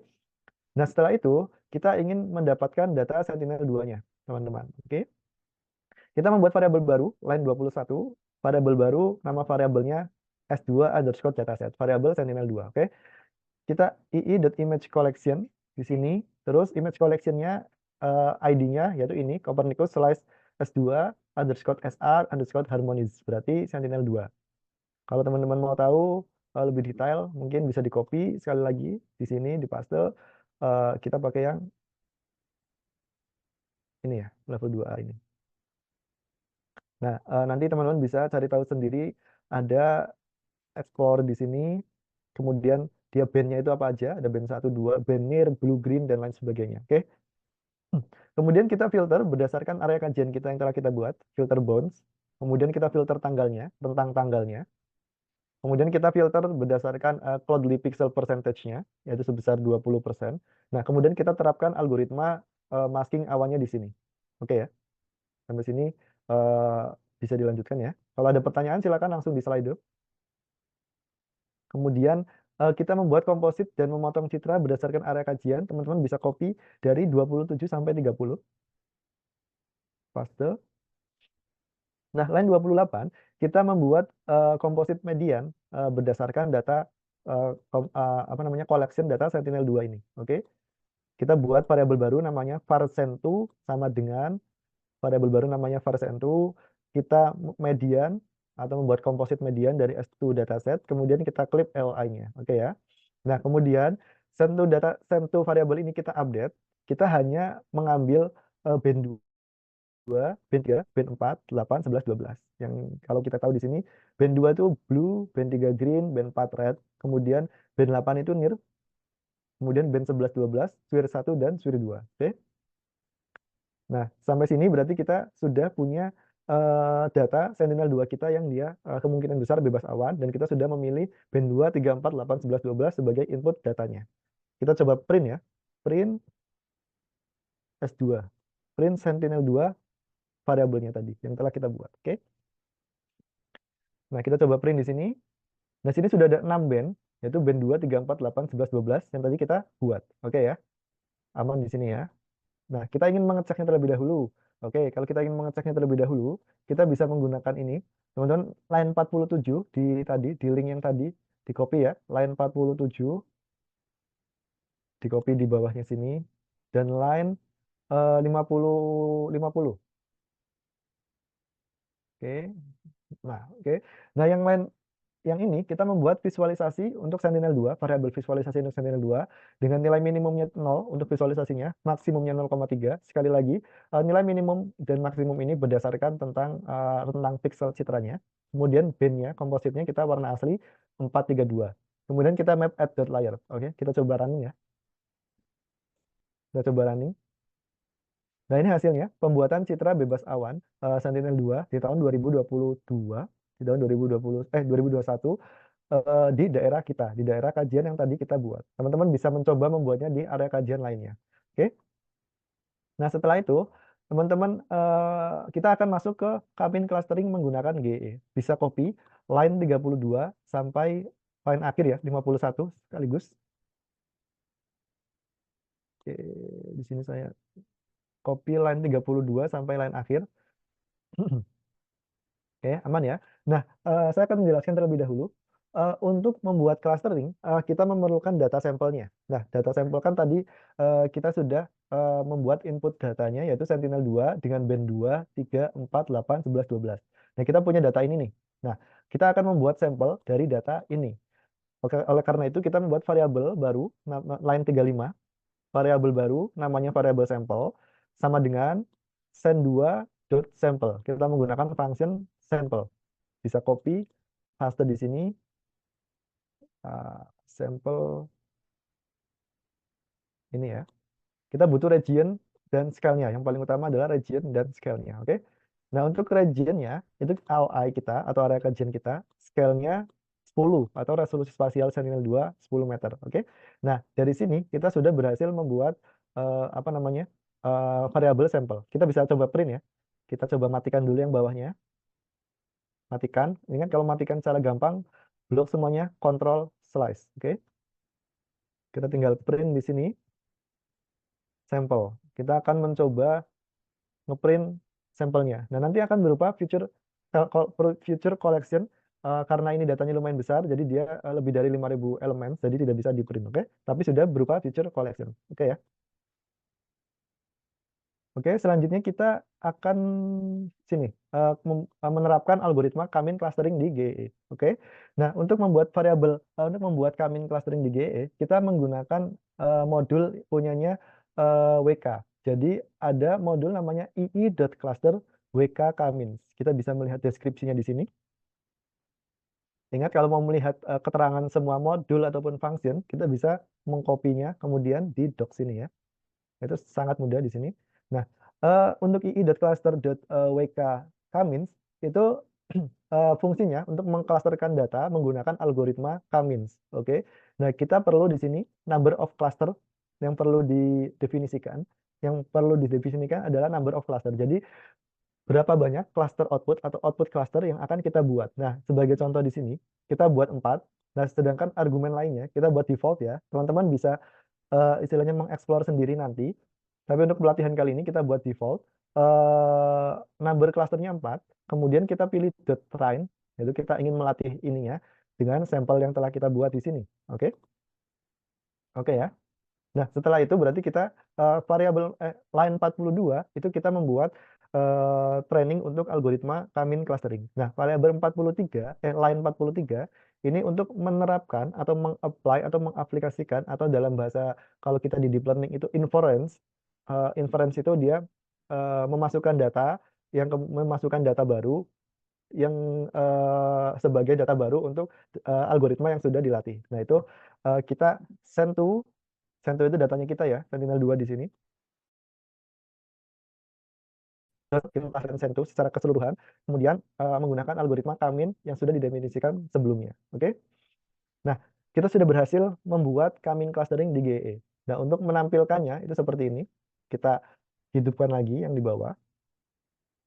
Kemudian kita tinggal di sini visualisasi yang tadi ya, ini visualisasi Sentinel-2. Kemudian ini visualisasi untuk clustering Kamins. Oke. Kita punya minimumnya 0, maksimumnya 3. Nah, minimum 0, maksimum 3 itu untuk integer ya, untuk nilai yang tidak kontinu. Jadi nanti nilainya itu berupa kelas 0, 1, 2, dan 3. Oke, untuk materi tersisa 1 jam lagi. Oke, nanti jadi di sini nanti ada blue, gray, orange, red untuk kelas 0, 1, 2, dan 3. Oke ya. Nah, kalau kita run, itu di sini sudah terrun, yang di sini, yang sebelah sini, yang contohnya sudah terrun. Nah, di sini ada beberapa cluster. Ada cluster biru, cluster hijau, apa ini, kuning, atau ya, kuning keorenan, dan juga cluster abu-abu. Nah, kita kan belum tahu nih cluster ini masuk ke kelas apa. Nah, oleh karena itu, ini yang namanya interpretasi clustering. Jadi kita harus menginterpretasinya terlebih dahulu. Nah, kita bisa membandingkannya dengan citra warna asli tadi. Nah, ternyata yang biru itu, cluster biru itu cenderung dia objek air. Kemudian yang oranye itu, dia cenderungnya lahan terbuka atau mix lahan terbuka dengan lahan terbangun. Kemudian yang abu-abu ini ternyata dia lahan terbuka, lahan terbangun. Kemudian yang hijau ini dominannya adalah vegetasi. Jadi seperti itu ya, itu untuk interpretasi clustering. Nah, kemudian kita bisa mengekspornya. Dari line 53 sampai 67, kita copy. 53, 67 paste. Oke, kita hidupkan. Nah, kita tinggal ekspor aja. Bagi teman-teman yang sudah mengikuti pelatihan sebelumnya, tinggal ekspor saja Sentinel-2, kemudian image yang ingin diekspor itu Sentinel-2. Di sini image yang akan diekspor itu Kamin result, kemudian ini nama foldernya, ini nama deskripsi image-nya, ini resolusi spasial. Oke. Oke, kita lanjut ya. Itu untuk Kamin clustering. Jadi Kamin clustering atau unsupervised learning di GE itu contohnya seperti itu. Oke, next kita akan membahas tentang supervised learning, tapi yang pertama kita akan bahas itu tentang sampling datanya terlebih dahulu untuk supervised learning. Nah, di part ini kita akan mempelajari, mempraktikkan mengenai cara pengambilan data di GE. Oke, yang ini saya close dulu, yang unsupervised. Oke, nah seperti yang kita tahu, supervised classification di GEE ataupun dimanapun, yang namanya supervised itu butuh target data yang sudah terkelaskan terlebih dahulu atau contoh data. Nah, pada kesempatan kali ini kita akan mencoba menggunakan Sentinel-2 sebagai input datanya. Oke, nah teman-teman bisa membuka linknya dulu, yang ini, code link. Oke, dibuka saja. Nah, kemudian di sini saya sudah mencontohkan membuat beberapa training area di sini. Nah, yang perlu diperhatikan apabila kita ingin membuat training area, berarti kan kita harus bukan mendapatkan, harus mempunyai datanya terlebih dahulu, data citra satelitnya terlebih dahulu. Nah, oleh karena itu teman-teman bisa copy line nomor 1 sampai line nomor ini 34, line 1 sampai 34. Sini ya, kita sudah move ke part 4 ya. Part 4 di sini sudah move. Buka saja linknya, di copy paste line 1 sampai 34. Kita ini area kajiannya, oke. Area kajian dicontoh, kita sudah punya sini GOC area kajian, tinggal dimasukkan LI, ganti LI, kita run. Nah, line 1 sampai line 34 sama ya. Ini hanya membuat komposit citra Sentinel-2 bebas awan sama penjelasannya dengan yang tadi. Nah, soalnya kalau kita ingin membuat apa namanya training sampel, kita butuh datanya terlebih dahulu, citranya terlebih dahulu. Oleh karena itu, kita harus menampilkan dulu citranya Sentinel-2. Nah, ini tahun 2023 sampai 2023 bulan 12. Oke, ini data citra yang akan kita klasifikasikan menggunakan algoritma supervised learning. Nah, perlu diingat, algoritma supervised learning itu butuh training sample. Oke. Nah, untuk membuat training sample di GE, itu caranya seperti ini, teman-teman. Kita bisa menggunakan training sample berupa poin di sini. Poin itu add marker di sini. Di sini saya juga sudah menjelaskan step by step-nya ya. Bisa teman-teman ikuti di sini. Poin ataupun area kita bisa gunakan di sini. Nah, kemudian kita harus edit layer properties-nya dulu masing-masing kelas. Nanti kita akan praktekkan. Kemudian kita akan mengkelaskannya menjadi 4. Di pelatihan kali ini ada 4, yaitu ada water atau tubuh air. Value-nya itu nanti 0, vegetasi, build up, dan barrelland. Vegetation itu vegetasi, build up itu lahan terbangun, barrelland itu dia lahan terbuka. Oke. Teman-teman perlu ingat nanti harus edit layer properties-nya dulu menjadi future collection. Di sini ya, future collection. Kemudian ditambahkan propertinya. LC itu land cover, ini singkatan saja ya, singkatan land cover. Value-nya itu kalau air berarti 0. Ini ya, kita akan tentukan value-nya 0, 1, 2, 3. 0 itu air, 1 vegetasi, build up, dan barrelland. Oke. Nah, kemudian teman-teman bisa edit file name, kemudian choose feature collection, kemudian add property, dan add property name dan value-nya. Nah, kemudian ini contohnya, saya sudah membuat 4 kelas, water, vegetation, build up, dan barrelland. Kemudian kita bisa select training-nya, select training datanya berdasarkan interpretasi visual mata kita. Jadi ini kita perlu yang namanya kalau teman-teman belajar pindahan jauh pasti teman-teman mengetahui kunci interpretasi. Nah, dari situ kita harus mempelajari itu terlebih dahulu, kemudian kita bisa mengambil training sampel. Oleh karena itu, saya hanya mencontohkan yang paling gampang, 4 kelas, tubuh air, vegetasi, lahan terbuka, lahan terbangun. Itu bisa dilihat dari kasat mata, bisa dilihat melalui interpretasi visual. Oke, saya akan praktekkan ya. Caranya bagaimana? Yang pertama kita harus menentukan kita ingin titik atau area apa namanya sampel trainingnya. Nah, kalau misal titik kita pilih sini marker titik. Nah, ini kan masih geometri nih teman-teman. Kita ubah menjadi tubuh air misal, tubuh air atau biar singkat water aja ya, water. Water terus import S-nya ingat ya harus diganti future collection. Import S future collection diganti, propertinya ditambahkan LC 0. Oke, value-nya 0 untuk water atau tubuh air. Tinggal klik OK. Nah, bagaimana cara pengambilan sampelnya? Itu teman-teman bisa ini, kalau yang tangan ini untuk ini ya, untuk drag-drag seperti ini. Kemudian bisa zoom in. Oh ya, teman-teman silakan bisa memilih area kajian teman-teman sendiri. Teman-teman bisa tadi, kalau misal mau memilih area kajian, ada dua cara ya, dengan aset, ataupun teman-teman bisa dengan menggambarnya saja secara langsung di sini, geometri. Kemudian di sini, salah. Bisa eh, ini saya contohkan terlebih dahulu. Misal teman-teman mau area kajiannya di sini tadi geometri ya. Nah, ini yang tadi yang pertama itu saya hapus saja. Hawanya diganti geometri, di run. Ini terlalu besar areanya. Saya kecilkan terlebih dahulu saja, biar gampang. Nah, ini untuk membuat area kajian di tempat lain ya. Tinggal kasih ke geometri saja, terus geometrinya diganti AOI. Oke. Nah, untuk praktek saya ingin mencoba menggunakan area kajian yang sudah kita tentukan terlebih dahulu. Oke. Saya ulang ya. Pertama, untuk membuat training sample, itu teman-teman bisa memilih poin ataupun area. Saya akan mempraktekkan poin terlebih dahulu ya. Add marker, kemudian geometrinya ini diganti. Ganti tubuh air atau water aja biar gampang. Water, feature collection plus LC, value-nya water itu kita definisikan sebagai 0 dulu ya. Water 0, vegetasi 1, lahan terbangun 2, lahan terbuka 3. Itu terserah teman-teman apa namanya urutannya gimana, tapi itu harus konsisten. Oke. Kita klik OK. Nah, untuk pengambilan sampelnya, teman-teman tinggal zoom in saja di daerah yang ada airnya. Ini kan air ya. Nah, misal di sini, ini kan tubuh air nih. Kalau teman-teman bisa lihat di sini, ya kan? Ini tubuh air. Oke, teman-teman bisa langsung pilih water di sini. Kemudian tinggal di sampling aja seperti ini. Ini interpretasi visual sampling tubuh air. Oke. Kemudian ditambahkan lagi, misal ada kelas yang baru, feature collection, jangan lupa vegetation, vegetasi atau vegetation aja bahasa Inggris ya. Vegetation, kemudian ini diganti LC lagi, propertinya ditambahkan. Klik satu, oke. Nah, teman-teman bisa memilih, kan di sini ada water, ada vegetasi. Kita tambahkan seluruhnya dulu ya.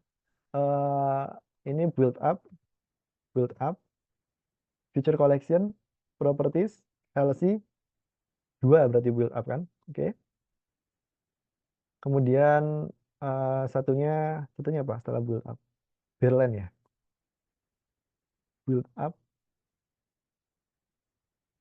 Kemudian kita buat lagi Berland, lahan terbuka. Feature collection ditambah property LC 3. Oke. Nah, kita sudah membuat 4 kelas.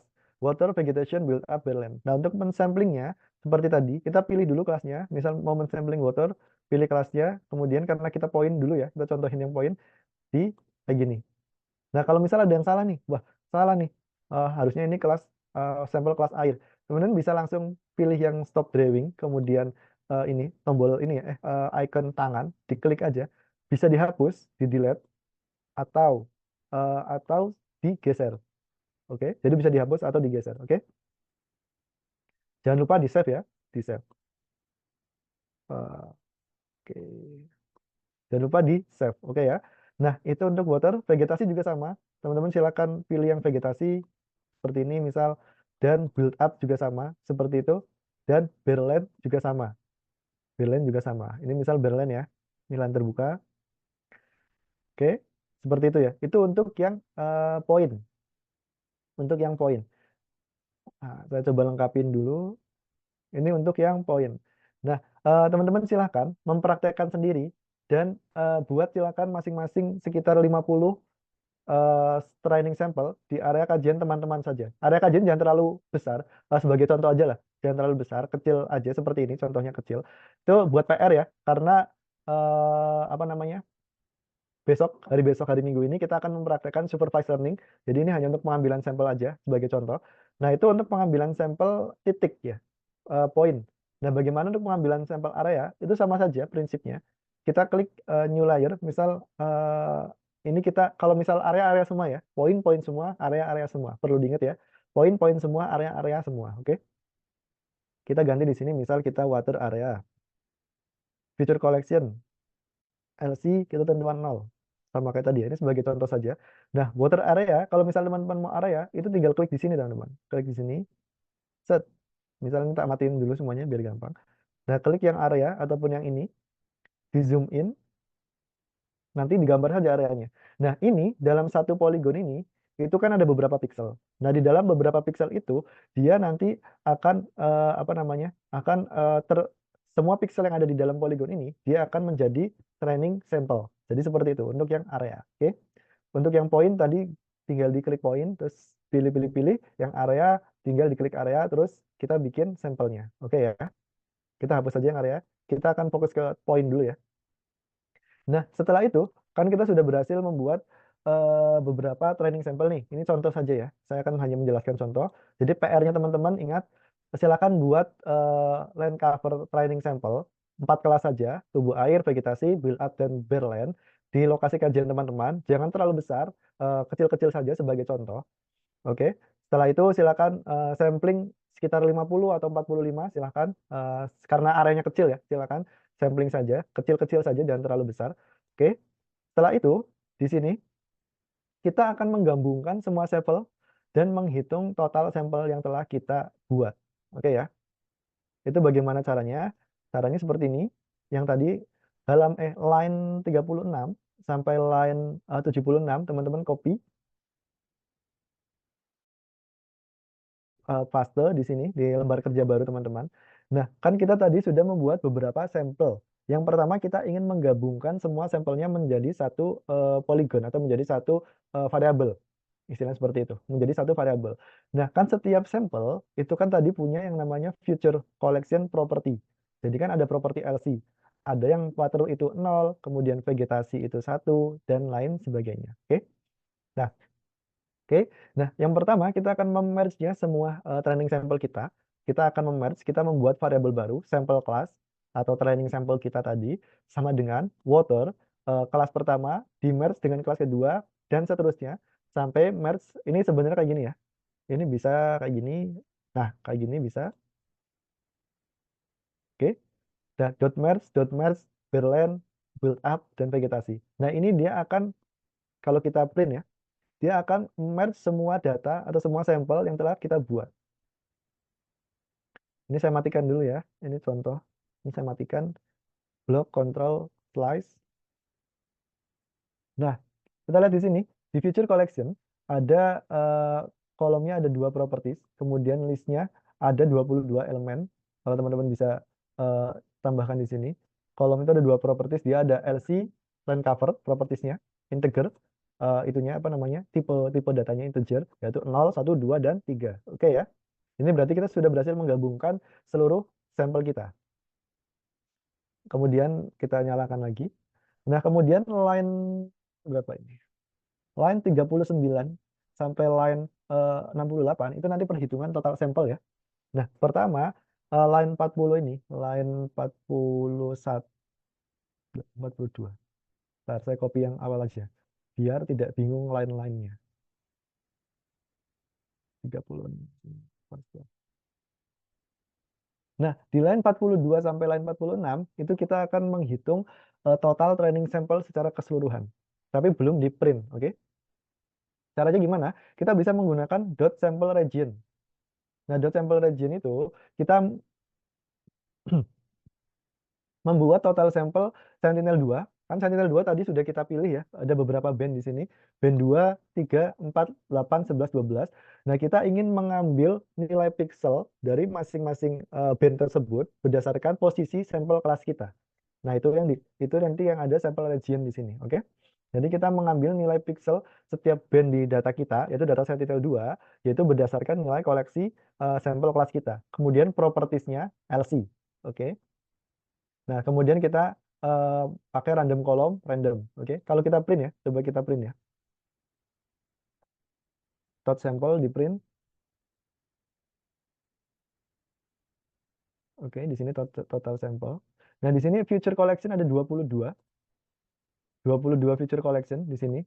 Karena ada 22 sampel di sini. Nah, setiap sampelnya itu dia ada 8 objek. Ada 8 apa namanya? Ada 8 feature. Ada 8 properties, yaitu band 11, 12, 2, 3, 4, 8, dan line cover type-nya, target datanya. Oke, tadi yang saya bilang supervised memerlukan target data. Target datanya di sini 0. Di sini band 11, 12, 2, 3, 4, 8 berdasarkan atau diambil dari sini. Karena kita tadi mendefinisikan di sini sen2.sample region. Jadi dia ada masing-masing band variabel sentinel 2 ini ada 1, 2, 3, 4, 5, 6 band sekaligus. 2, 3, 4, 8, 11, 12. Jadi diambil dari situ. Oke.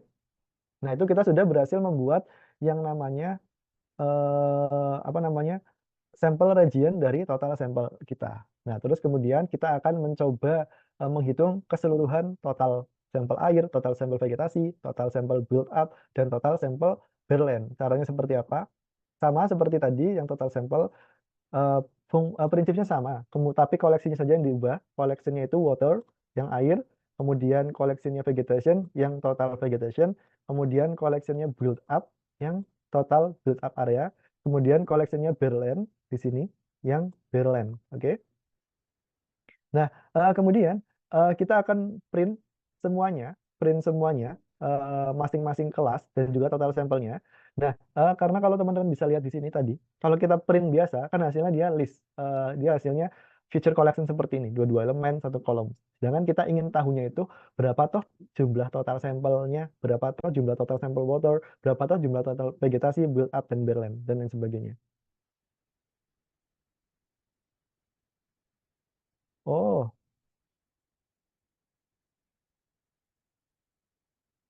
sebentar. Di link slide-nya tadi tidak muncul ya. Oke, wait sebentar.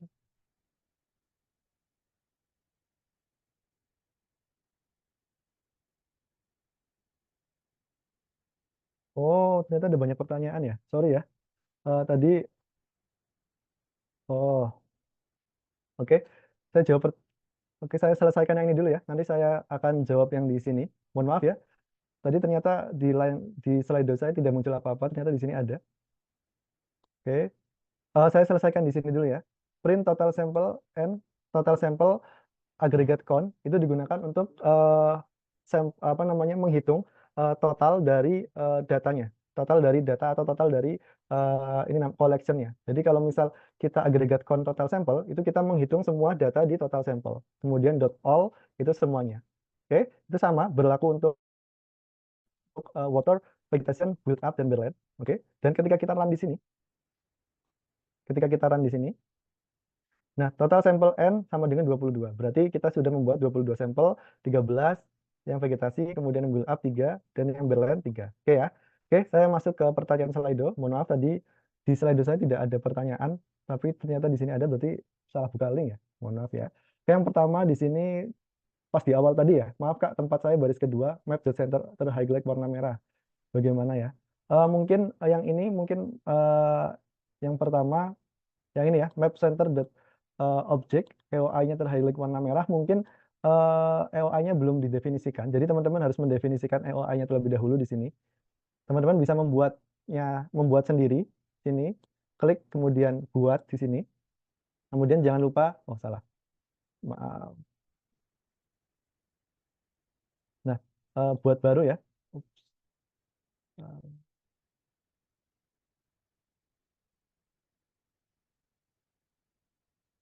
Oke, teman-teman bisa membuat baru di sini, new layer. Kemudian teman-teman bisa buat di sini. Nah, teman-teman ganti di sini IOI. Atau kalau teman-teman mengikuti yang kemarin, teman-teman bisa langsung memasukkan IOI-nya di sebelah sini. Oke, itu untuk yang pertama. Apakah training sampel jenis area lebih baik daripada jenis poin? Mengingat dalam satu area mencakup banyak informasi pixel. Ya, kalau yang area itu dia kalau misal dikaitkan dengan banyaknya itu mungkin lebih baik. Tapi kalau misal dikaitkan dengan kemudahan kita menginterpretasinya itu mungkin pixel lebih apa ya lebih enak diinterpretasi. Dan kalau area itu bisa juga digunakan sebagai training sample. Tapi untuk pemilihannya itu terserah teman-teman. Tapi kalau misal untuk area yang luas itu mungkin bisa menggunakan training sample berupa area. Oke ya. Nanti juga sama, kalau misal training area juga sama, nanti kita di merge juga, nanti totalnya juga nanti kita bisa hitung. Kita coba yang area ya. Ini kita ganti dulu. Kita coba yang area. Oh, nanti saya akan coba yang area. Nanti tak jawab satu-satu. Vegetasi dari rawa atau lahan basah bisa saja teman-teman, tapi tergantung kemampuan interpretasi kita masing-masing ya. Apakah bisa diinterpretasi rawa atau lahan basah? Karena kan ini supervised, jadi harus ada contohnya. Oke ya. Bang, kira-kira bisa tidak nanti dipandu untuk masuk di GE? Soalnya saya tidak bisa masuk, saya tidak bisa mengikuti tutorial yang di-share di grup. Oh, eh oke. Nanti mungkin kalau masih ada waktu ya. Karena ini kelas intermediate, jadi eh, nanti tadi saya jelaskannya itu saya jelaskannya itu pada prinsipnya ini lanjutan dari kelas-kelas kemarin. Jadi nanti saya akan coba jelaskan yang ini. Yang ini akan saya coba jelaskan ya, cara masuk ke GE-nya dan lain sebagainya. Kalau masih ada waktu ya. Saya punya geometri poligon studi kajian dari beberapa source code. Bagaimana cara copy paste menggunakan geometri satu new script GE. Polygon studi kajian dari beberapa source code. Polygon studi kajian dari beberapa source code. Saya punya geometri polygon studi kajian dari beberapa source code. Kalau punya polygon beberapa kajian, itu bisa diekspor terlebih dahulu poligonnya. Misal yang ini ya, yang ini, yang sampel class. Tadi kan kita sudah itu ya sudah itu berarti kan sudah berupa feature collection. Nah, itu bisa diekspor terlebih dahulu. Ekspornya to asset. Jadi di sini teman-teman bisa ekspor dot table karena itu collection, bisa dibuka di sini, di copy saja, copy. Nah, di sini export to asset, export table to asset. Nah, collectionnya itu nanti teman-teman ganti collectionnya itu berupa apa tadi apa namanya area kajian teman-teman atau polygon teman-teman. Ini saya contohkan ya.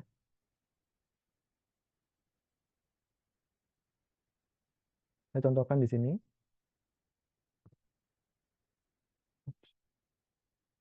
Collectionnya itu misal kita ingin mengekspor total sampel kita. Ini sampel kelas kita ya. Sampel kelas. Kemudian deskripsinya itu apa, namanya. Kita bisa ini total sampel. Aset ID-nya kita kosongkan, ini juga kita kosongkan. Udah, kita cukup kayak gini aja.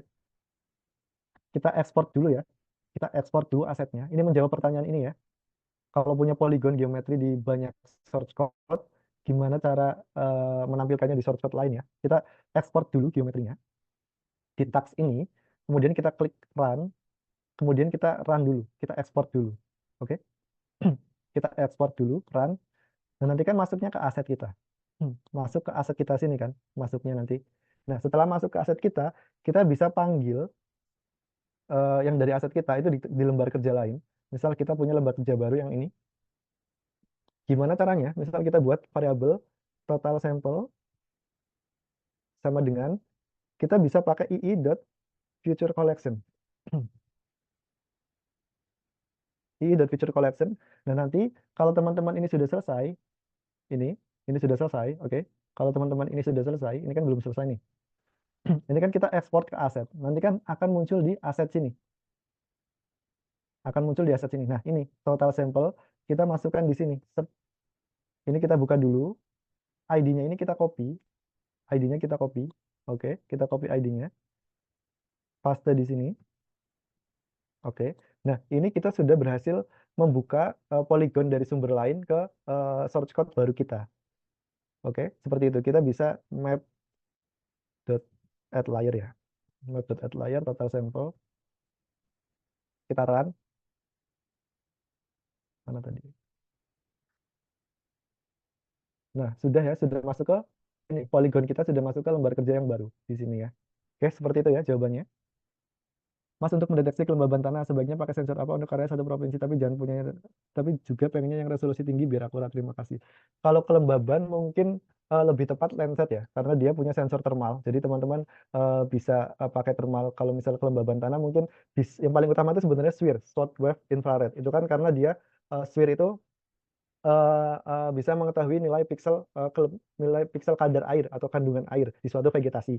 Nah, itu bisa pakai SWIR ataupun thermal. Berarti kalau misal kebutuhannya thermal, kalau misal Mbak Desi Ika ini tahu TVDI, TVDI itu dia indeks kekeringan atau indeks kelembaban itu nanti dia butuhnya thermal. Jadi kalau misal butuhnya thermal itu berarti otomatis harus Landsat.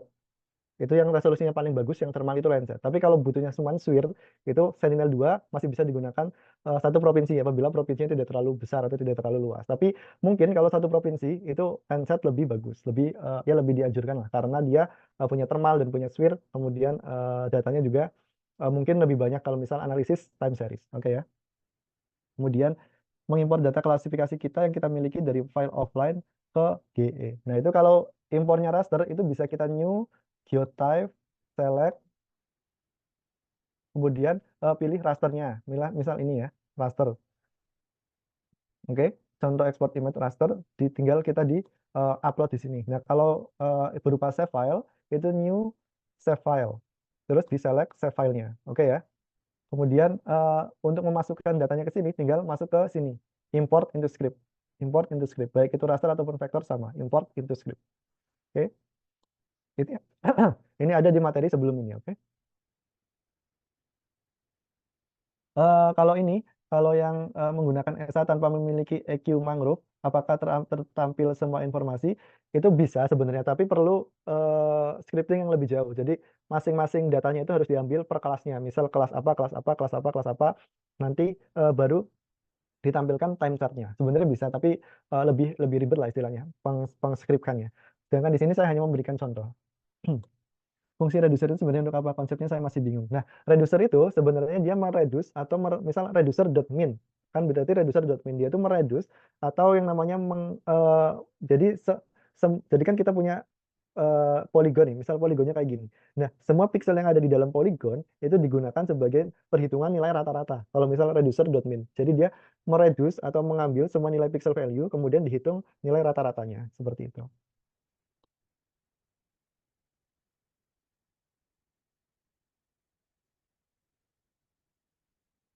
Apa secara bagaimana caranya membuat tren grafik NVIDIA secara rata-rata per bulan, misal pakai Sentinel-2A dan dari 2016 sampai 2023. Ini jawabannya bisa, tapi sekali lagi itu perlu uh, request script yang lebih lanjut. Jadi sebenarnya bisa, tapi perlu apa namanya modifikasi yang lebih lanjut. Dan modifikasinya itu sebenarnya dari script yang tadi bisa. Kalau teman-teman pelajari itu lebih jauh. Oke? Ini pertanyaan ternyata banyak ya. Saya kira tadi kosong soalnya di tempat saya.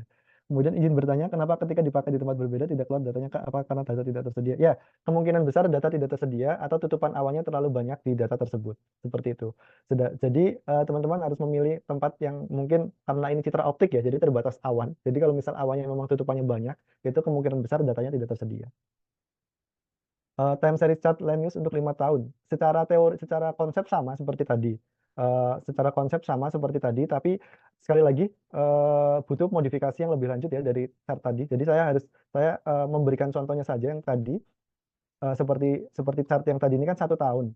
Jadi secara konsep sama. Mungkin teman-teman kalau misal land use-nya punya punya kelas land use, kemudian diimpor di GE, kemudian per kelasnya dipilih dan dibuat DVI time series-nya segala macam itu bisa. Ya, bisa. Kalau 10 tahun terakhir tergantung datanya ya. Data dari apa namanya? Data dari modisnya ini ada atau enggak? Eh, Seharusnya ada. Coba kita buka dulu ya. Modisnya sebentar. Modis tadi, modis ini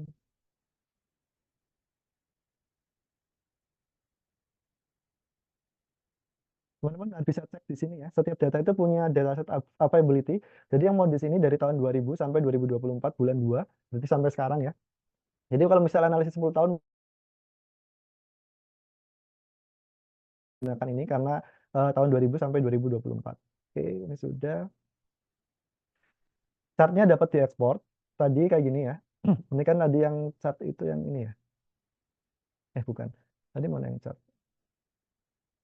White. Mohon maaf. Saya coba run dulu ya. Nanti chartnya bisa diekspor. Nanti saya jawab yang ini. Resolusi Sentinel dan modis berbeda. Apakah tidak disamakan terlebih dahulu resolusinya dalam analisis ini? Nah, tadi kan resolusinya Sentinel itu kan 10 meter. Tapi kan dia digunakan hanya untuk mengambil saja. Sebenarnya resolusi yang ini, Sentinel ini 10 meter, itu digunakan untuk membuat vektor saja. Jadi vektornya itu dia bukan berupa pixel lagi, jadi berupa area vektor. Dan yang dianalisis itu dia yang dianalisis itu datanya MODIS. Jadi itu kenapa di sini kita masukkan 250. Itu resolusinya MODIS. Jadi yang di analisis nilai pixel NDVI-nya itu nilai pixel NDVI MODIS. Jadi tadi untuk sentinelnya itu di sini hanya untuk membuat data vektor yang mangrove tadi atau objek yang lain. Itu yang karena sentinelnya ini berupa data sentinel land cover. Oke. Nah, untuk mendownloadnya tinggal klik yang ini. Set, eh, kemudian klik download CSV atau download yang lainnya ya. CSV, SVG, PNG di sini bisa di-download semua. Oke? Itu untuk mendownload. Sudah, ini sudah. Time series per 5 tahun sama sebenarnya tadi, cuman diganti saja tanggalnya. Tanggal di sini kan ada start date and date ya. Mana tadi start date and date. Nah, di sini ada tanggalnya di sini. Silakan teman-teman ganti saja tanggalnya. Kalau di tempat teman-teman area kajian teman-teman datanya ada, kemungkinan besar bisa dibuat time series 5 tahun atau beberapa tahun seperti itu. Diubah di sini ya. Ini yang materi pertama ya. Materi pertama diubah di sini. Oke. Sebenarnya semuanya itu bisa, tergantung datanya. Tapi kalau misalnya mau di sini, dia kan tidak punya nih, tidak punya apa namanya bare soil index. Jadi teman-teman bisa menggunakan Landsat mungkin, terus membuat indeks sendiri, bare soil index, di mana yang indeks tersebut sebenarnya pembuatan indeks itu dijelaskan di pertemuan kemarin. Tapi teman-teman kalau misal mau melihatnya, nanti bisa di hari berikutnya. Hari berikutnya itu saya juga akan menjelaskan pembuatan indeks. Jadi nanti teman-teman bisa membuat indeks misal dari Sentinel-2 ataupun Landsat. Kemudian juga bisa dianalisis itunya apa namanya time seriesnya. Prinsipnya bisa kalau misal datanya ada. Jadi karena Modis itu tidak menyediakan bare soil index, kita bisa membuat bare soil index dari Landsat ataupun Sentinel. Nah, nanti kita setelah membuat itu baru kita melakukan hal yang sama seperti tadi, yaitu apa namanya membuat time series chart seperti ini. Eh, Scriptnya sama, cuman yang dibedakan input datanya saja. Oke ya. Klaster pada kami yang diinput adalah 4. Penentuan nilai klaster berdasarkan apa? Apakah ada dasar teori tertentu? Nah, oke, kita move ke pertanyaan yang clustering tadi ya. Move ke pertanyaan clustering tadi berarti yang part ketiga di sini clustering.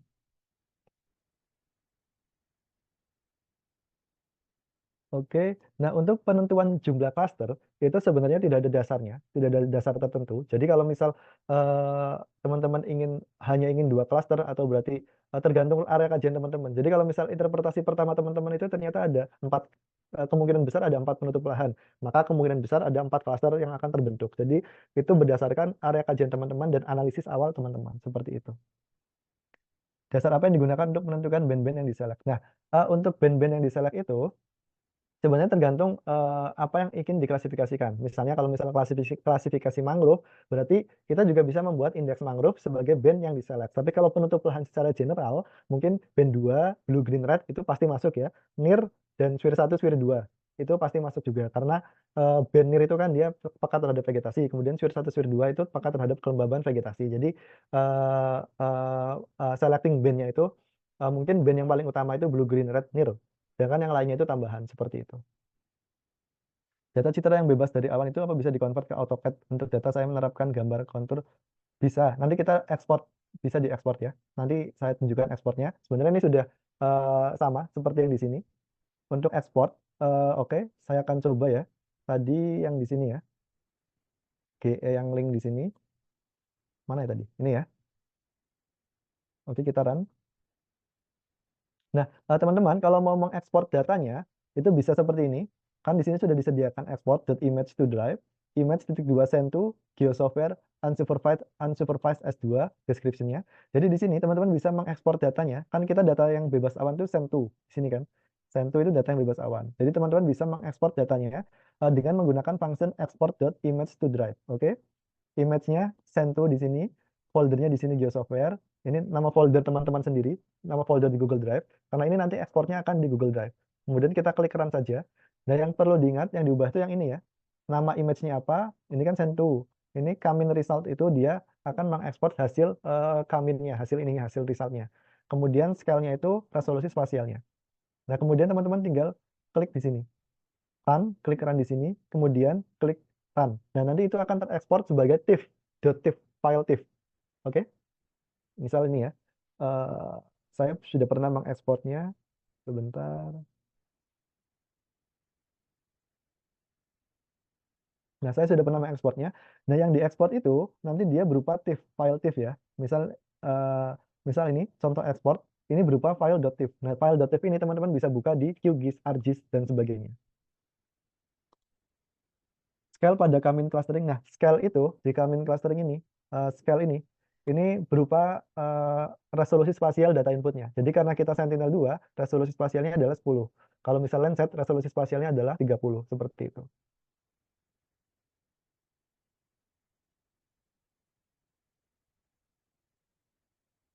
Eh, untuk yang di GE itu, untuk clustering itu yang tersedia hanya yang tersedia di sini ya, teman-teman.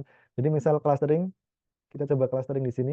Nah, di sini clustering itu ada Kamin dan Cobweb di sini. Jadi cuma ada dua yang tersedia di GE.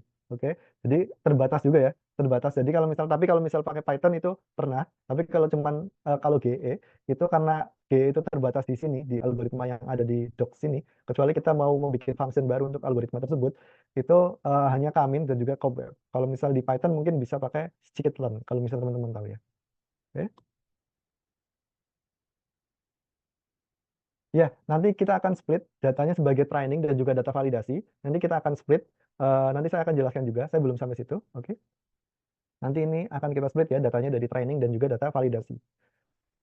Fungsi reducer itu konsepnya bagaimana ya? Reducer tadi sudah saya jawab ya, dia meredus per training area atau per poligonnya.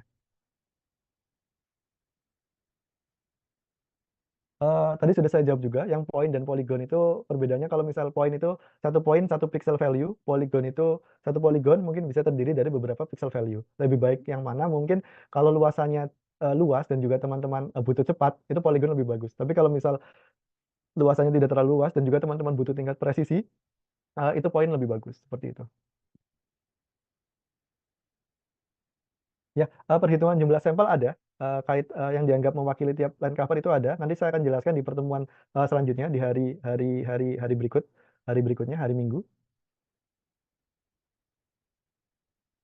Ya, kita bisa mengekspor pixel hanya lahan terbangun saja bisa, atau vegetasi saja bisa. Nanti ini juga akan saya jelaskan di hari berikutnya, hari Minggu besok. Karena hari Minggu kita akan full mempelajari supervised classification. Oke ya. Mengidentifikasi satu jenis kelas lahan cover saja, tentunya lahan sawah. Ya, bisa juga. Kita misal ingin mengkelaskan lahan sawah, berarti kita bikin dua sampel, dua kelas. Yang pertama kelas sawah dan yang kedua kelas non sawah. Jadi yang kelas sawah nanti poin-poin yang diambil itu poin-poin objek sawah. Nanti yang non sawah itu semuanya. Jadi misal ada tubuh air, vegetasi dan lain sebagainya.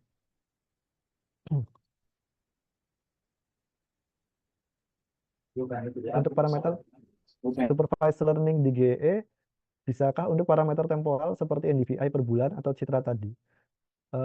Temporal di GE bisakah untuk parameter temporal seperti kalau misal supervised learning di GE itu kan kita membuat kompositnya terlebih dahulu. Jadi kalau misal kompositnya per bulan kemudian nanti kita mau temporal setiap bulannya diklasifikasikan itu bisa. Jadi nanti tapi kita harus membuat kompositnya terlebih dahulu per bulan seperti itu.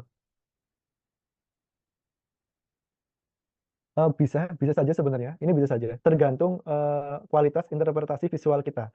Jadi balik lagi kita harus mempunyai dasar interpretasi visual apabila kita bisa membedakan kebun sawit, hutan tanaman industri, dan tambang secara mudah di Sentinel-2, data Sentinel-2. Tapi menurut saya susah. Itu bisa saja dilakukan. Tapi mungkin itu lebih susah dan akurasinya mungkin tidak terlalu bagus. Atau misalnya teman-teman punya data lapangan, koordinat kebun sawit, titik-titik sampel. Nanti teman-teman bisa masukkan data lapangannya di GE. Kemudian teman-teman nanti baru trainingnya berdasarkan data lapangan tersebut. Itu juga bisa memungkinkan. Cara sampling untuk mengetahui tren nilai pixel yang berubah secara temporal untuk monitoring perubahan LC dari berhutan ke tahan. Ya, ini bisa dilakukan. Ini nanti akan eh, dijelaskan di pertemuan minggu depan. Jadi kalau teman-teman ikut yang kelas minggu depan, nanti itu akan dijelaskan analisis perubahan penutup lahan. Jadi dari tahun misal 2020, 2023, berubahnya itu seperti apa, itu nanti kita akan melakukan analisisnya. Itu di pertemuan minggu depan ya. Jadi saya tidak bisa menjawab di pertemuan sekarang atau mencontohkan di pertemuan sekarang, itu karena materi yang minggu depan. Ya, bisa. Tadi hasil time chartnya bisa diekspor jadi apa namanya? PNG ataupun JPG. Tadi saya contohkan lagi ya. Ini juga hasil eksportan ya. Saya contohkan lagi sekali lagi. kita pertama running, sekalian yang jawab ini ya, informasi dari mana nilai 95 untuk mangrove. Oke. 95 untuk mangrove itu dari sini, kan kita pakai datanya ini ya, data ESA World Cover version 200. Kita pakai data ini, kita copy datanya di sini ya. Kemudian kita coba buka. Nah, di sini kan datanya ESA itu punya band dan punya nilai value-nya. Dan punya deskripsinya itu kelas apa saja. Nah, ini di deskripsi kelas apa saja, itu nanti kita dapat, misal build up itu kelas 50, kemudian mangrove tadi kelas 95. Nah, itu kita dapatnya dari sini ya, dari bands, kemudian mangrove ini kelasnya 95. Jadi, kita equal to 95 untuk mendapatkan kelas mangrove, atau build up 50, atau grassland 30, seperti itu ya.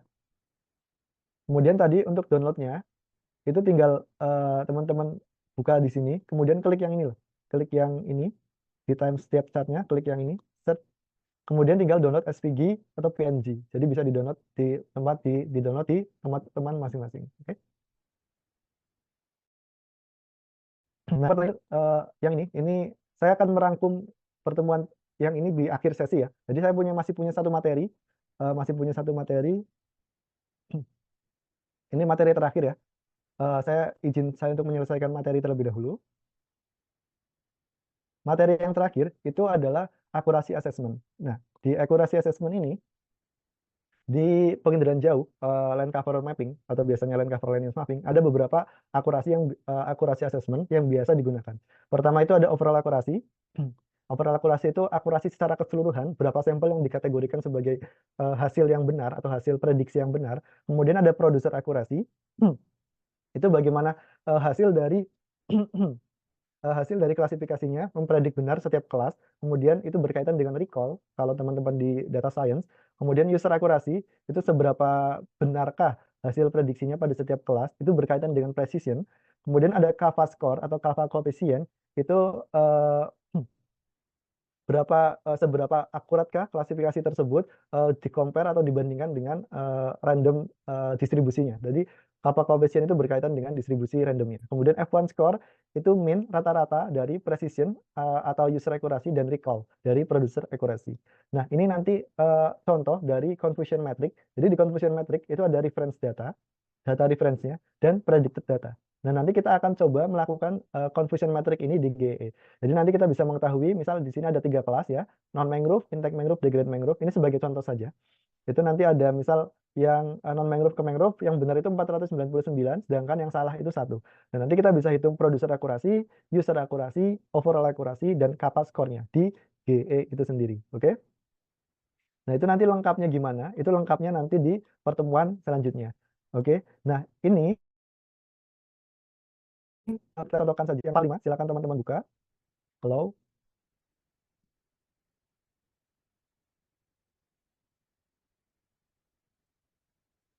Nah, part nomor 5 ini dia nanti akan script yang digunakan untuk menghitung akurasi ya, klasifikasi akurasi.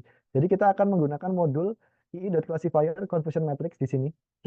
Nah, nanti dia kita seperti yang pertama, kita akan berdasarkan prediksi dari datanya. Ini nanti akan saya jelaskan lagi di pertemuan hari besok, karena ini hanya sebagian saja. Nah, nanti di sini kita akan menghitung confusion metric. Kemudian di sini di sini error matrix itu digunakan untuk menghitung confusion metric. Kemudian di sini overall accuracy, di sini kita menggunakan dot accuracy. Kemudian yang kappa score, di sini kita bisa menggunakan dot kappa. Consumer dan producer bisa menggunakan dot consumer accuracy dan producer accuracy. Nah, itu akan saya jelaskan di pertemuan selanjutnya yang lebih lanjut. Nah, itu juga berkaitan dengan pembagian tadi. Training dan testing sampel juga nanti akan saya jelaskan di hari selanjutnya, yaitu tentang supervised learning classification. Oke? Dan untuk materi pada hari ini sampai di sini, saya akan menjelaskan yang ini ya. Kenapa mengingat fungsi algoritma yang di ya, kalau yang mau advance itu bisa translate ya. Kita sudah tahu ada Python API dari GE, itu kita bisa pakai GE map-nya yang sekarang lagi punyanya Prof. Kuising Wu, itu kita bisa pakai map, kemudian kita bisa mendapatkan data GE map-nya, mendapatkan data menggunakan modul atau package GE map, dan kemudian kita alih fungsikan ke NumPy, kalau misal teman-teman familiar, kemudian data itu difungsikan ke NumPy, dan kemudian dari data NumPy itu kan kita bisa proses ke yang lebih lanjut tuh, misalnya pakai scikit-learn atau sklearn, itu kan package yang dari Python yang bisa digunakan untuk analisis seperti machine learning, seperti ada banyak clustering algoritma yang lainnya. Kemudian kalau misal teman-teman ke deep learning bisa menggunakan TensorFlow atau TORCH, itu bisa menggunakan Python. Jadi kalau misal benar-benar mau advance, penggunaan yang lebih advance, itu dari Python sendiri itu nanti ada GMap. Dari GMap datanya dari Google Earth Engine itu bisa diakses, terus diubah ke NumPy, terus dari NumPy itu baru dianalisis lebih lanjut seperti itu. Kalau kalau R saya kurang tahu ya, karena saya tidak familiar dengan R. Jadi kalau misal seperti apa saya kurang tahu. Tapi kalau misal saya lebih familiar menggunakan Python dan juga GE. Jadi kalau Python dan GE itu bisa terhubung karena ada Python API. Kalau misal R saya kurang tahu, mohon maaf ya.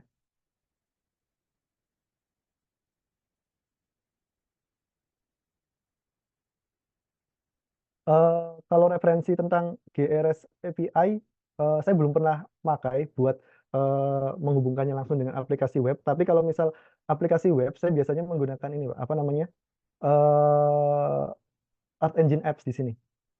Jadi kalau Art Engine App itu, ini contoh ya, ini contoh project saya Art Engine Apps. Jadi di sini kalau Art Engine App dia udah menampilkan web map secara khusus, dan nanti web mapnya ini nanti bisa di-embed ke website kita. Jadi ini Art Engine App yang saya buat, ini Art Engine App sederhana. Nah, nanti dia akan tampilannya seperti ini. Jadi langsung hasil klasifikasi, kemudian apa objek yang akan ditampilkan. Misal ini tentang analisis eceng gondok dari bulan apa ini? Bentar. Bulan September, Oktober, November, Desember. Nah, dari Art Engine App ini nanti bisa di-embed ke website. Itu biasanya seperti itu. Oke, saya izin menjawab yang pertama ini ya. Untuk Google Art Engine, silakan teman-teman buka dulu artengine.google.com. Kemudian tinggal klik platform, code editor, dan kemudian kalau misalnya belum login, itu klik get started ini ya. Get started kalau misalnya belum login. Dan silakan login menggunakan Google akun teman-teman. Nah, kalau misal sudah di sini, sudah sampai sini, teman-teman tinggal klik new file untuk membuat script baru di sini. Oke ya. Seperti itu ya. Contoh paling sederhana. Oke.